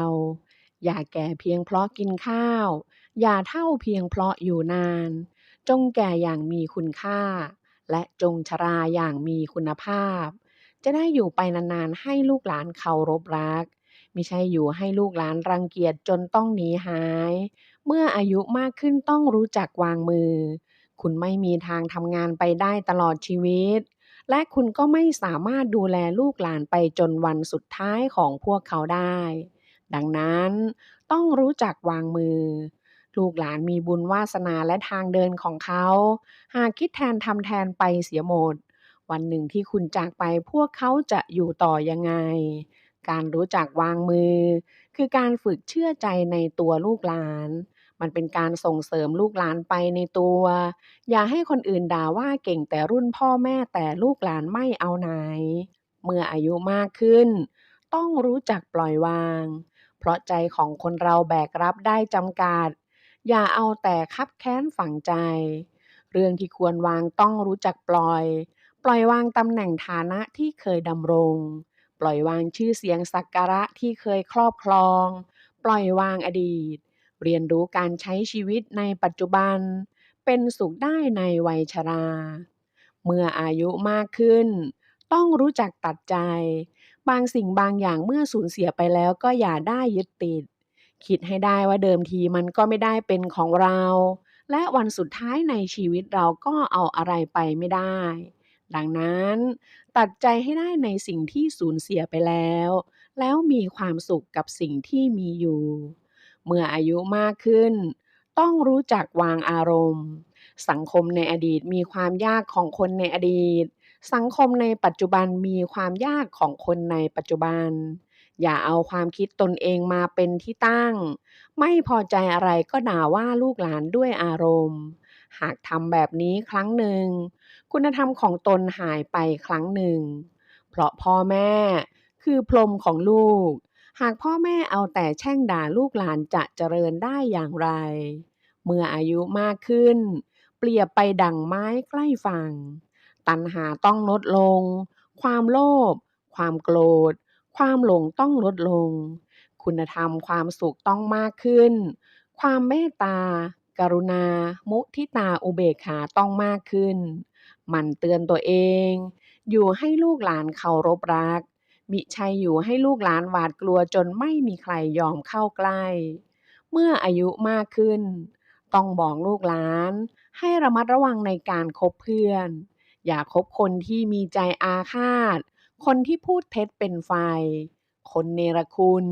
คนช่างยุแยงให้แตกแยกคนอกตัญญูคนต่อหน้าอย่างลับหลังอย่างคนที่จมอยู่ในกิเลสตัณหาและคนที่ตีหน้าซื่อเป็นคนดี เมื่ออายุมากขึ้นต้องบอกลูกหลานว่าอย่าลืมบุญคุณพ่อแม่ที่เลี้ยงดูบุญคุณครูบาอาจารย์ที่อบรมสั่งสอนผู้รู้ที่เคยชี้แนะแนวทางผู้ช่วยเหลือยามเดือดร้อนสามีภรรยาผู้ร่วมทุกข์พี่น้องผู้ช่วยประคองเพื่อนผู้สนิทรู้ใจและธรรมชาติฟ้าดินเมื่ออายุมากขึ้นต้องสอนลูกหลานว่าอย่าเข้าใกล้คนคดชั่วช้าอย่าลืมผู้มีคุณที่มีความรักให้อย่าโกรธผู้หวังดีที่พูดจาไม่เข้าหูอย่าเชื่อคนพูดคำหวานที่มีเป้าหมายมาล่อลวงอย่าคบหาคนกลับกรอกไร้น้ำใจอย่าระแวงคนตรงใจซื่ออย่าอิจฉาคนรวยในชั่วข้ามคืนและอย่าเยาะเย้ยคนเคราะห์ร้ายอับโชคเมื่ออายุมากขึ้นต้องสอนลูกหลานให้จำเอาไว้ว่าไม่ควรช่วยคนที่ทำร้ายคนอื่นเพื่อประโยชน์ตนคนที่ละเมิดศีลธรรมคนไร้วาจาสัตย์คนทะเยอทะยานอยากคนเห็นแก่เงินเป็นสิ่งสูงสุดคนไม่รู้คุณคนใจคอคับแคบและคนตลบตะแลงเปลี่ยนใจไปเรื่อยๆเมื่ออายุมากขึ้นผ่านร้อนผ่านหนาวมามากแล้วควรคิดให้ตกทุกเรื่องอย่าได้จริงจังเกินไปจนทำให้ตัวเองเดินไปสุดขั้วจงจำเอาไว้ว่าอย่ากินอิ่มเกินไปอย่าเดินเร็วเกินไปอย่าทำอะไรเหนื่อยเกินไปอย่าหวังชื่อเสียงลาภยศมากเกินไปอย่าโกรธเกลี้ยวเจ้าอารมณ์เกินไปอย่าซับซ้อนซ่อนเงื่อนเกินไปคำสอนของคนจีนที่ควรสอนตัวเราเองกับลูกหลานว่า5คำที่ไม่ควรพูดเพราะยิ่งพูดชีวิตยิ่งถดถอย 1. ยากเพราะการพูดคำว่ายากจะเป็นการบล็อกความสามารถของตัวเองทันที 2. ทำไม่ได้การพูดคำนี้คือการขับไล่ตัวเองจากสิ่งที่ทำมันคือการปิดกั้นการเรียนรู้ 3. ท้อเมื่อคำนี้ออกมาจากปากพลังทั้งมวลทั้งร่างกายและจิตใจจะถดถอยสูญสิ้น 4. ขี้เกียจเป็นคำที่ไม่ควรพูดแม้แต่น้อยแม้แต่จะพูดเล่นก็ไม่ควรพูดเพราะมันเป็นคำพูดที่สร้างความไม่รับผิดชอบ 5. เหนื่อยเมื่อพูดคำนี้ออกมาร่างกายก็จะตอบสนองด้วยการอ่อนแอทันที 5คำพูดที่ควรพูดติดปากบ่อยๆเพราะพูดแล้วชีวิตดีขึ้น 1. ขอบคุณเป็นคำพูดที่ทรงพลังที่จะช่วยดึงดูดสิ่งดีๆให้เข้ามาในชีวิตได้อย่างไม่รู้จบเพียงแค่เราซาบซึ้งในสิ่งต่างๆที่เกิดขึ้นและกล่าวขอบคุณสิ่งนั้นอยู่เสมอการกล่าวขอบคุณให้กับเรื่องดีๆจะยิ่งทำให้เรารู้ถึงคุณค่าของสิ่งนั้นอย่างลึกซึ้งมันจะทำให้สิ่งดีๆเหล่านั้นเกิดขึ้นตามมาเรื่อยๆ 2. ขอโทษเป็นคำพูดที่เราควรพกติดตัวไว้เสมอพกเอาไว้ข้างๆกับคำว่าขอบคุณควรเอามันออกมาใช้อยู่เสมอโดยไม่ต้องเคอะเขินไม่ว่าเราจะเป็นฝ่ายถูกหรือฝ่ายผิดการกล่าวคำว่าขอโทษจากใจจริงก่อนไม่ใช่เรื่องน่าอับอายหรือเสียศักดิ์ศรีเพราะถ้าหากต่างฝ่ายต่างถือทิฐิไม่มีใครกล้าพอที่จะเริ่มกล่าวคำว่าขอโทษโลกนี้ก็คงจะมีแต่ปัญหาตามมาทำให้ปัญหาบานปลายใหญ่โตเป็นชนวนของความแตกหักและทำลายความรู้สึกดีๆ 3. ฉันทำได้ เป็นคำพูดที่เราควรพูดกับตัวเองหรือเปล่าประกาศออกมาให้คนใกล้ตัวเราฟังอยู่เสมอมันจะเป็นเหมือนกุญแจที่ช่วยไขพาเราไปถึงจุดหมายที่ตั้งเอาไว้ได้การพูดว่าฉันทำได้จะช่วยสร้างแรงผลักดันที่กระตุ้นให้เราเชื่อมั่นว่าเราจะทำสิ่งต่างๆเหล่านั้นให้สำเร็จไม่ว่ามันจะยากแค่ไหนก็ตาม 4. ฉันโชคดีพูดคำนี้บ่อยๆพูดให้ติดปากยิ่งพูดบ่อยยิ่งโชคดีเพราะการพูดว่าฉันโชคดีในเรื่องใดๆมันจะยิ่งทำให้ความโชคดีวิ่งเข้ามาหาเราบ่อยขึ้นจิตใต้สำนึกของเราจะพยายามมองหาแต่เรื่องที่ทำให้เกิดโชคดีอยู่เสมอโดยที่คุณไม่รู้ตัว 5. ฉันไม่เป็นไรคนเราทุกคนเคยทำผิดพลาดกันทั้งนั้น แต่เมื่อความผิดพลาดมันเกิดขึ้นแล้วเราก็ต้องกล้าที่จะให้โอกาสตัวเองพูดว่าฉันไม่เป็นไรการยึดติดกับข้อผิดพลาดที่มันเกิดขึ้นไปแล้วการโทษตัวเองและการจมอยู่ในความผิดพลาดแบบนั้นเรื่อยๆมันไม่ทำให้อะไรดีขึ้นเราต้องปล่อยวางและเอาเวลาไปแก้ไขปัญหานั้นดีกว่าถ้าในปัจจุบันเราเดินมาถึงบั้นปลายของชีวิตแล้วเราจะพบว่าเราเจอเพื่อนได้ยากขึ้น เพราะเงื่อนไขชีวิตของแต่ละคนต่างออกไป เราต้องเข้าไปยุ่งเรื่องของคนอื่นให้น้อยลง เราต้องโฟกัสเรื่องของตัวเองและคนรอบตัวให้มากขึ้น เราต้องสนใจแต่สิ่งที่ทำให้เราสบายตาและสบายใจ เรื่องที่ไม่สบายใจ รู้แล้วให้รีบปล่อยวาง เราต้องพยายามหลีกเลี่ยงพลังลบ และพยายามหาพลังบวกให้ตัวเอง เพราะพลังบวกเป็นสิ่งที่ช่วยได้มากในการดำเนินชีวิต เราจะพบว่ากฎแห่งแรงดึงดูดมีอยู่จริง มันมีอานุภาพทั้งดึงดูดและผลักเราออกไปได้ เราเป็นคนแบบไหน มันจะดึงคนแบบนั้นเข้ามา และในขณะเดียวกัน มันก็มีพลังผลักคนที่ไม่ใช่ออกไป สุดท้ายเราจะเริ่มเรียนรู้ว่าที่ไหนที่เป็นของเรา และตรงไหนไม่ใช่ที่ของเรา เราควรเริ่มเรียนรู้วิธีในการบริหารจัดการความรู้สึกของตัวเองในการทำสิ่งต่างๆ เพราะสุดท้ายมันคือความรับผิดชอบของเราที่เราควรเลิกทำหรือทำต่อไป เราจะทำอะไรก็ตาม แต่สุดท้ายเราก็ต้องยอมรับว่า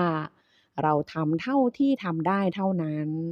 เราต้องเลิกเปรียบเทียบชีวิตของเรากับคนอื่น และเราต้องเริ่มมองหาความสุขของตัวเราในปัจจุบัน ความสุขที่เป็นอะไรก็ได้ เพราะความสุขของแต่ละคนไม่เหมือนกัน บางคนไม่มีความทุกข์ก็ถือว่ามีความสุขแล้ว บางคนความไม่มีโรคคือความสุขที่สุดแล้ว บางคนได้ทัวร์ต่างประเทศจึงจะมีความสุข บางคนได้ไปทัวร์ในประเทศจึงจะมีความสุข บางคนไม่ขอไปไหน อยู่แต่ที่บ้าน ปวดเบาปวดหนักเมื่อใดขับถ่ายเองได้ก็มีความสุขดีแล้ว ไม่ต้องทนทุกข์ทรมาน ในช่วงเวลาเดินทางที่ขับถ่ายไม่สะดวกเหมือนขับถ่ายในบ้านตนเอง บางคนเพียงบริหารจัดการเรื่องต่างๆด้วยตัวเองได้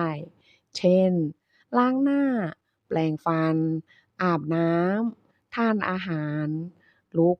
นั่ง ยืน เดินได้ด้วยตนเอง กินยาได้เอง ขับรถได้เอง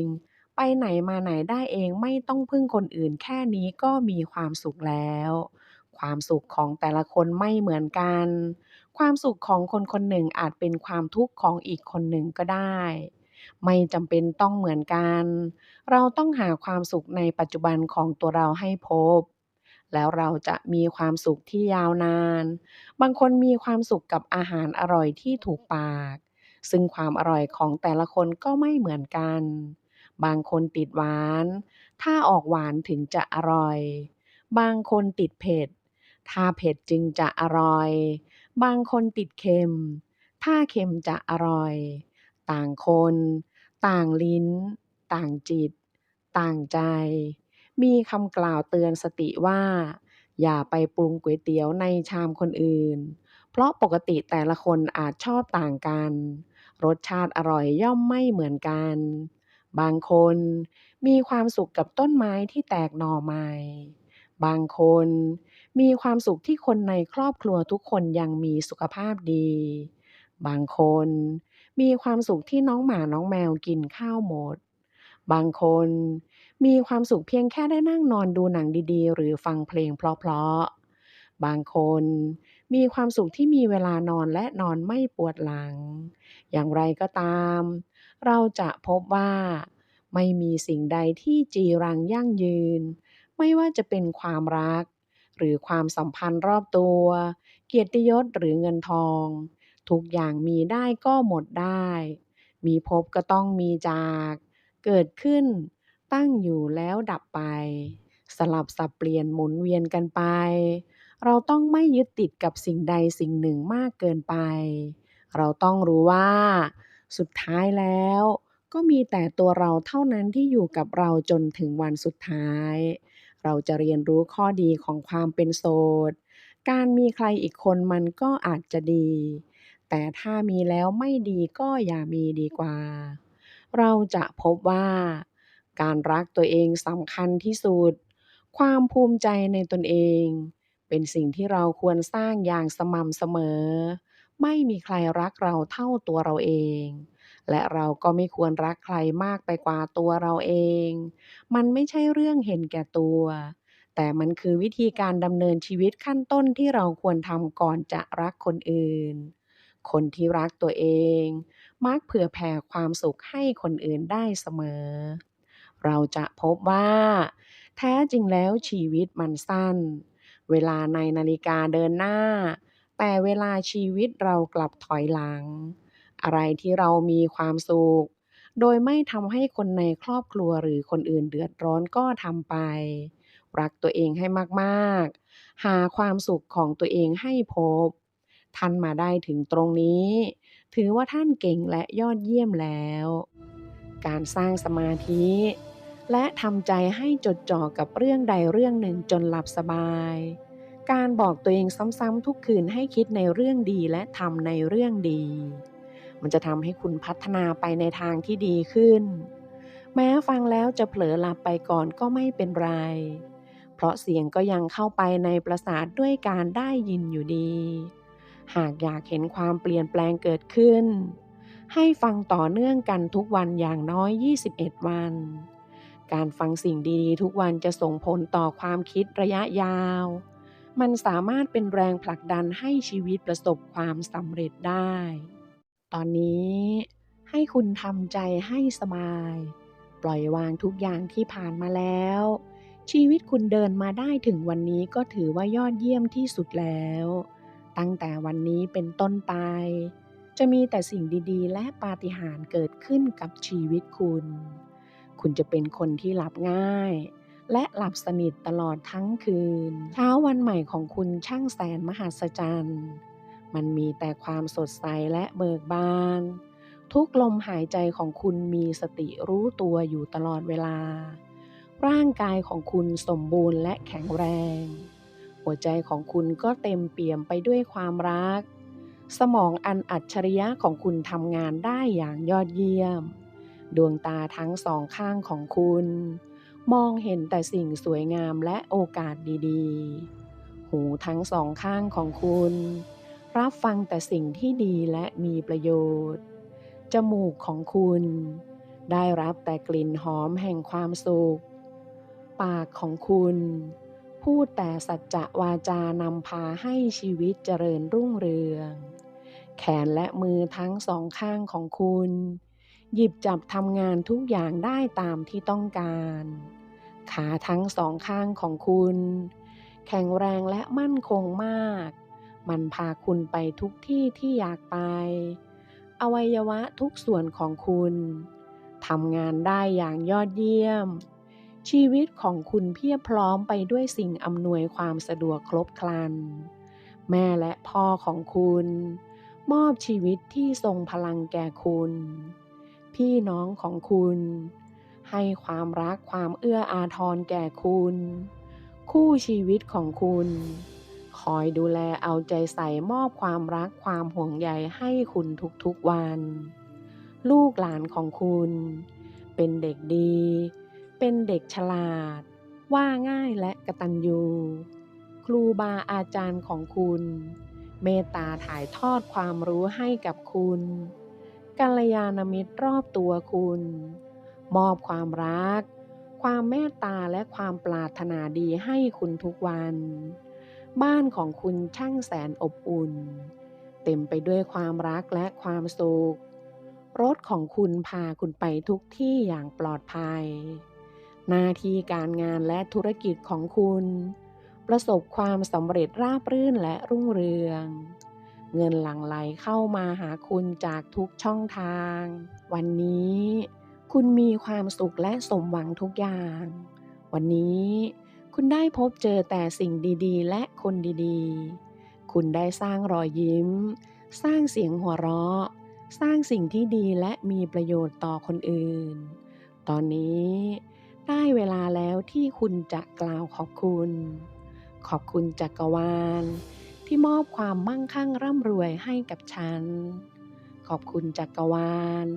ที่มอบความรักความเมตตาให้กับฉันขอบคุณจักรวาลที่มอบความโชคดีความสุขและความสำเร็จให้กับฉันขอบคุณจักรวาลที่มอบพลังอันแสนวิเศษให้กับฉันทำให้ฉันได้แบ่งปันช่วยเหลือให้ผู้คนมีชีวิตที่ดีขึ้นขอบคุณชีวิตของฉันที่ทำให้ฉันมีความสุขมีรอยยิ้มและเสียงหัวเราะในทุกวันขอบคุณจักรวาลที่ทำให้ฉันเป็นผู้สร้างโลกของตัวเองฉันรักร่างกายของฉันร่างกายของฉันมีสติปัญญาในตัวเองฉันโดดเด่นและเป็นประกายมากขึ้นทุกวันฉันรักคนที่ฉันเห็นในกระจกฉันรักตัวเองมากขึ้นฉันยอมให้คนอื่นรักฉันฉันคือความรักและความเห็นอกเห็นใจฉันเชื่อเสียงภายในของตัวเองอย่างเต็มที่ฉันมีความพิเศษของตัวเองในโลกนี้เป้าหมายในชีวิตของฉันคือการแบ่งปันส่วนที่ดีที่สุดของฉันกับผู้อื่นวันนี้ฉันขอมอบของขวัญแห่งความรักความหลงใหลความสุขและพรสวรรค์ของฉันให้กับโลกฉันคู่ควรกับความรักและความเคารพฉันคู่ควรกับคนดีๆรอบตัวฉันทุกอย่างเป็นไปด้วยดีที่นี่และตอนนี้ฉันเชื่อว่าจักรวาลส่งสิ่งที่ดีที่สุดมาให้ฉันในทุกๆสถานการณ์เมื่อฉันแบ่งปันความรักให้คนอื่นจักรวาลจะมอบความรักคืนมาให้ฉันปลดปล่อยตัวเองจากความกลัวฉันเปิดใจต้อนรับความรักอย่างแท้จริงฉันคู่ควรกับความสัมพันธ์ที่แท้จริงฉันสมควรได้รับความรักฉันปล่อยให้ตัวเองเปล่งประกายฉันภูมิใจในตัวเองฉันรักตัวเองฉันคือผู้สร้างประสบการณ์ของตัวเองฉันเป็นที่รักและได้รับการสนับสนุนจากจักรวาลฉันเป็นสิ่งมีชีวิตทางจิตวิญญาณที่ทรงพลังฉันสามารถดึงดูดทุกสิ่งที่ฉันต้องการฉันมีความสุขและสงบสุขในเวลานี้ฉันเป็นคนคิดดีและคิดบวกฉันเชื่ออย่างยิ่งว่าคนอื่นๆดึงดูดฉันเพราะพลังบวกของฉันเลิกคิดเชิงลบทั้งหมดฉันภูมิใจในสิ่งที่ฉันเป็นฉันมีเอกลักษณ์และพิเศษฉันมีค่าควรแก่การเคารพฉันมีความสุขที่ได้มีชีวิตอยู่อนาคตของฉันสดใสฉันเต็มใจที่จะให้อภัยฉันให้อภัยตัวเองและผู้อื่นฉันปลดปล่อยตัวเองฉันเป็นคนดีและทุกคนรักฉันมีแต่สิ่งดีๆเข้ามาหาฉันมีบ้านที่สมบูรณ์แบบฉันรู้สึกสบายใจในพื้นที่ของฉันมีความสุขกับบ้านที่สวยงามฉันกระจายความรักไปรอบๆพื้นที่ของฉันและมันให้ความอบอุ่นและความสบายกลับมาฉันขอบคุณทุกสิ่งที่ฉันทำฉันเพียงพอในแบบที่ฉันเป็นฉันแข็งแกร่ง ฉันเป็นอิสระ ฉันสร้างความคิดของฉัน ฉันเชื่อในความฝันของฉัน ฉันรักและเห็นคุณค่าในตัวฉัน ฉันรับผิดชอบความสุขของตัวฉัน อนาคตของฉันสวยงามและเต็มไปด้วยโอกาสมากมาย ฉันเป็นคนที่ยอดเยี่ยม ฉันถูกกำหนดให้พบเจอแต่สิ่งดีๆ ฉันมีความสามารถ สิ่งดีๆมีเพียงพอสำหรับทุกคนบนโลกนี้ ฉันคู่ควรกับสิ่งดีๆ ทรัพย์สินที่มีค่าที่สุดของฉันคือตัวฉันเอง ฉันเชื่อในตัวเอง ฉันวางใจในตัวเอง ทุกสิ่งทุกอย่างบนโลกในจักรวาลนี้ มีมากมายไม่จำกัด มีเพียงพอสำหรับทุกคน จักรวาลจะนำพาเราไปยังสิ่งที่เราคู่ควรเสมอ ขอบคุณ ขอบคุณ ขอบคุณ ขอบคุณ ขอบคุณ ขอบคุณ ขอบคุณ ขอบคุณ ขอบคุณ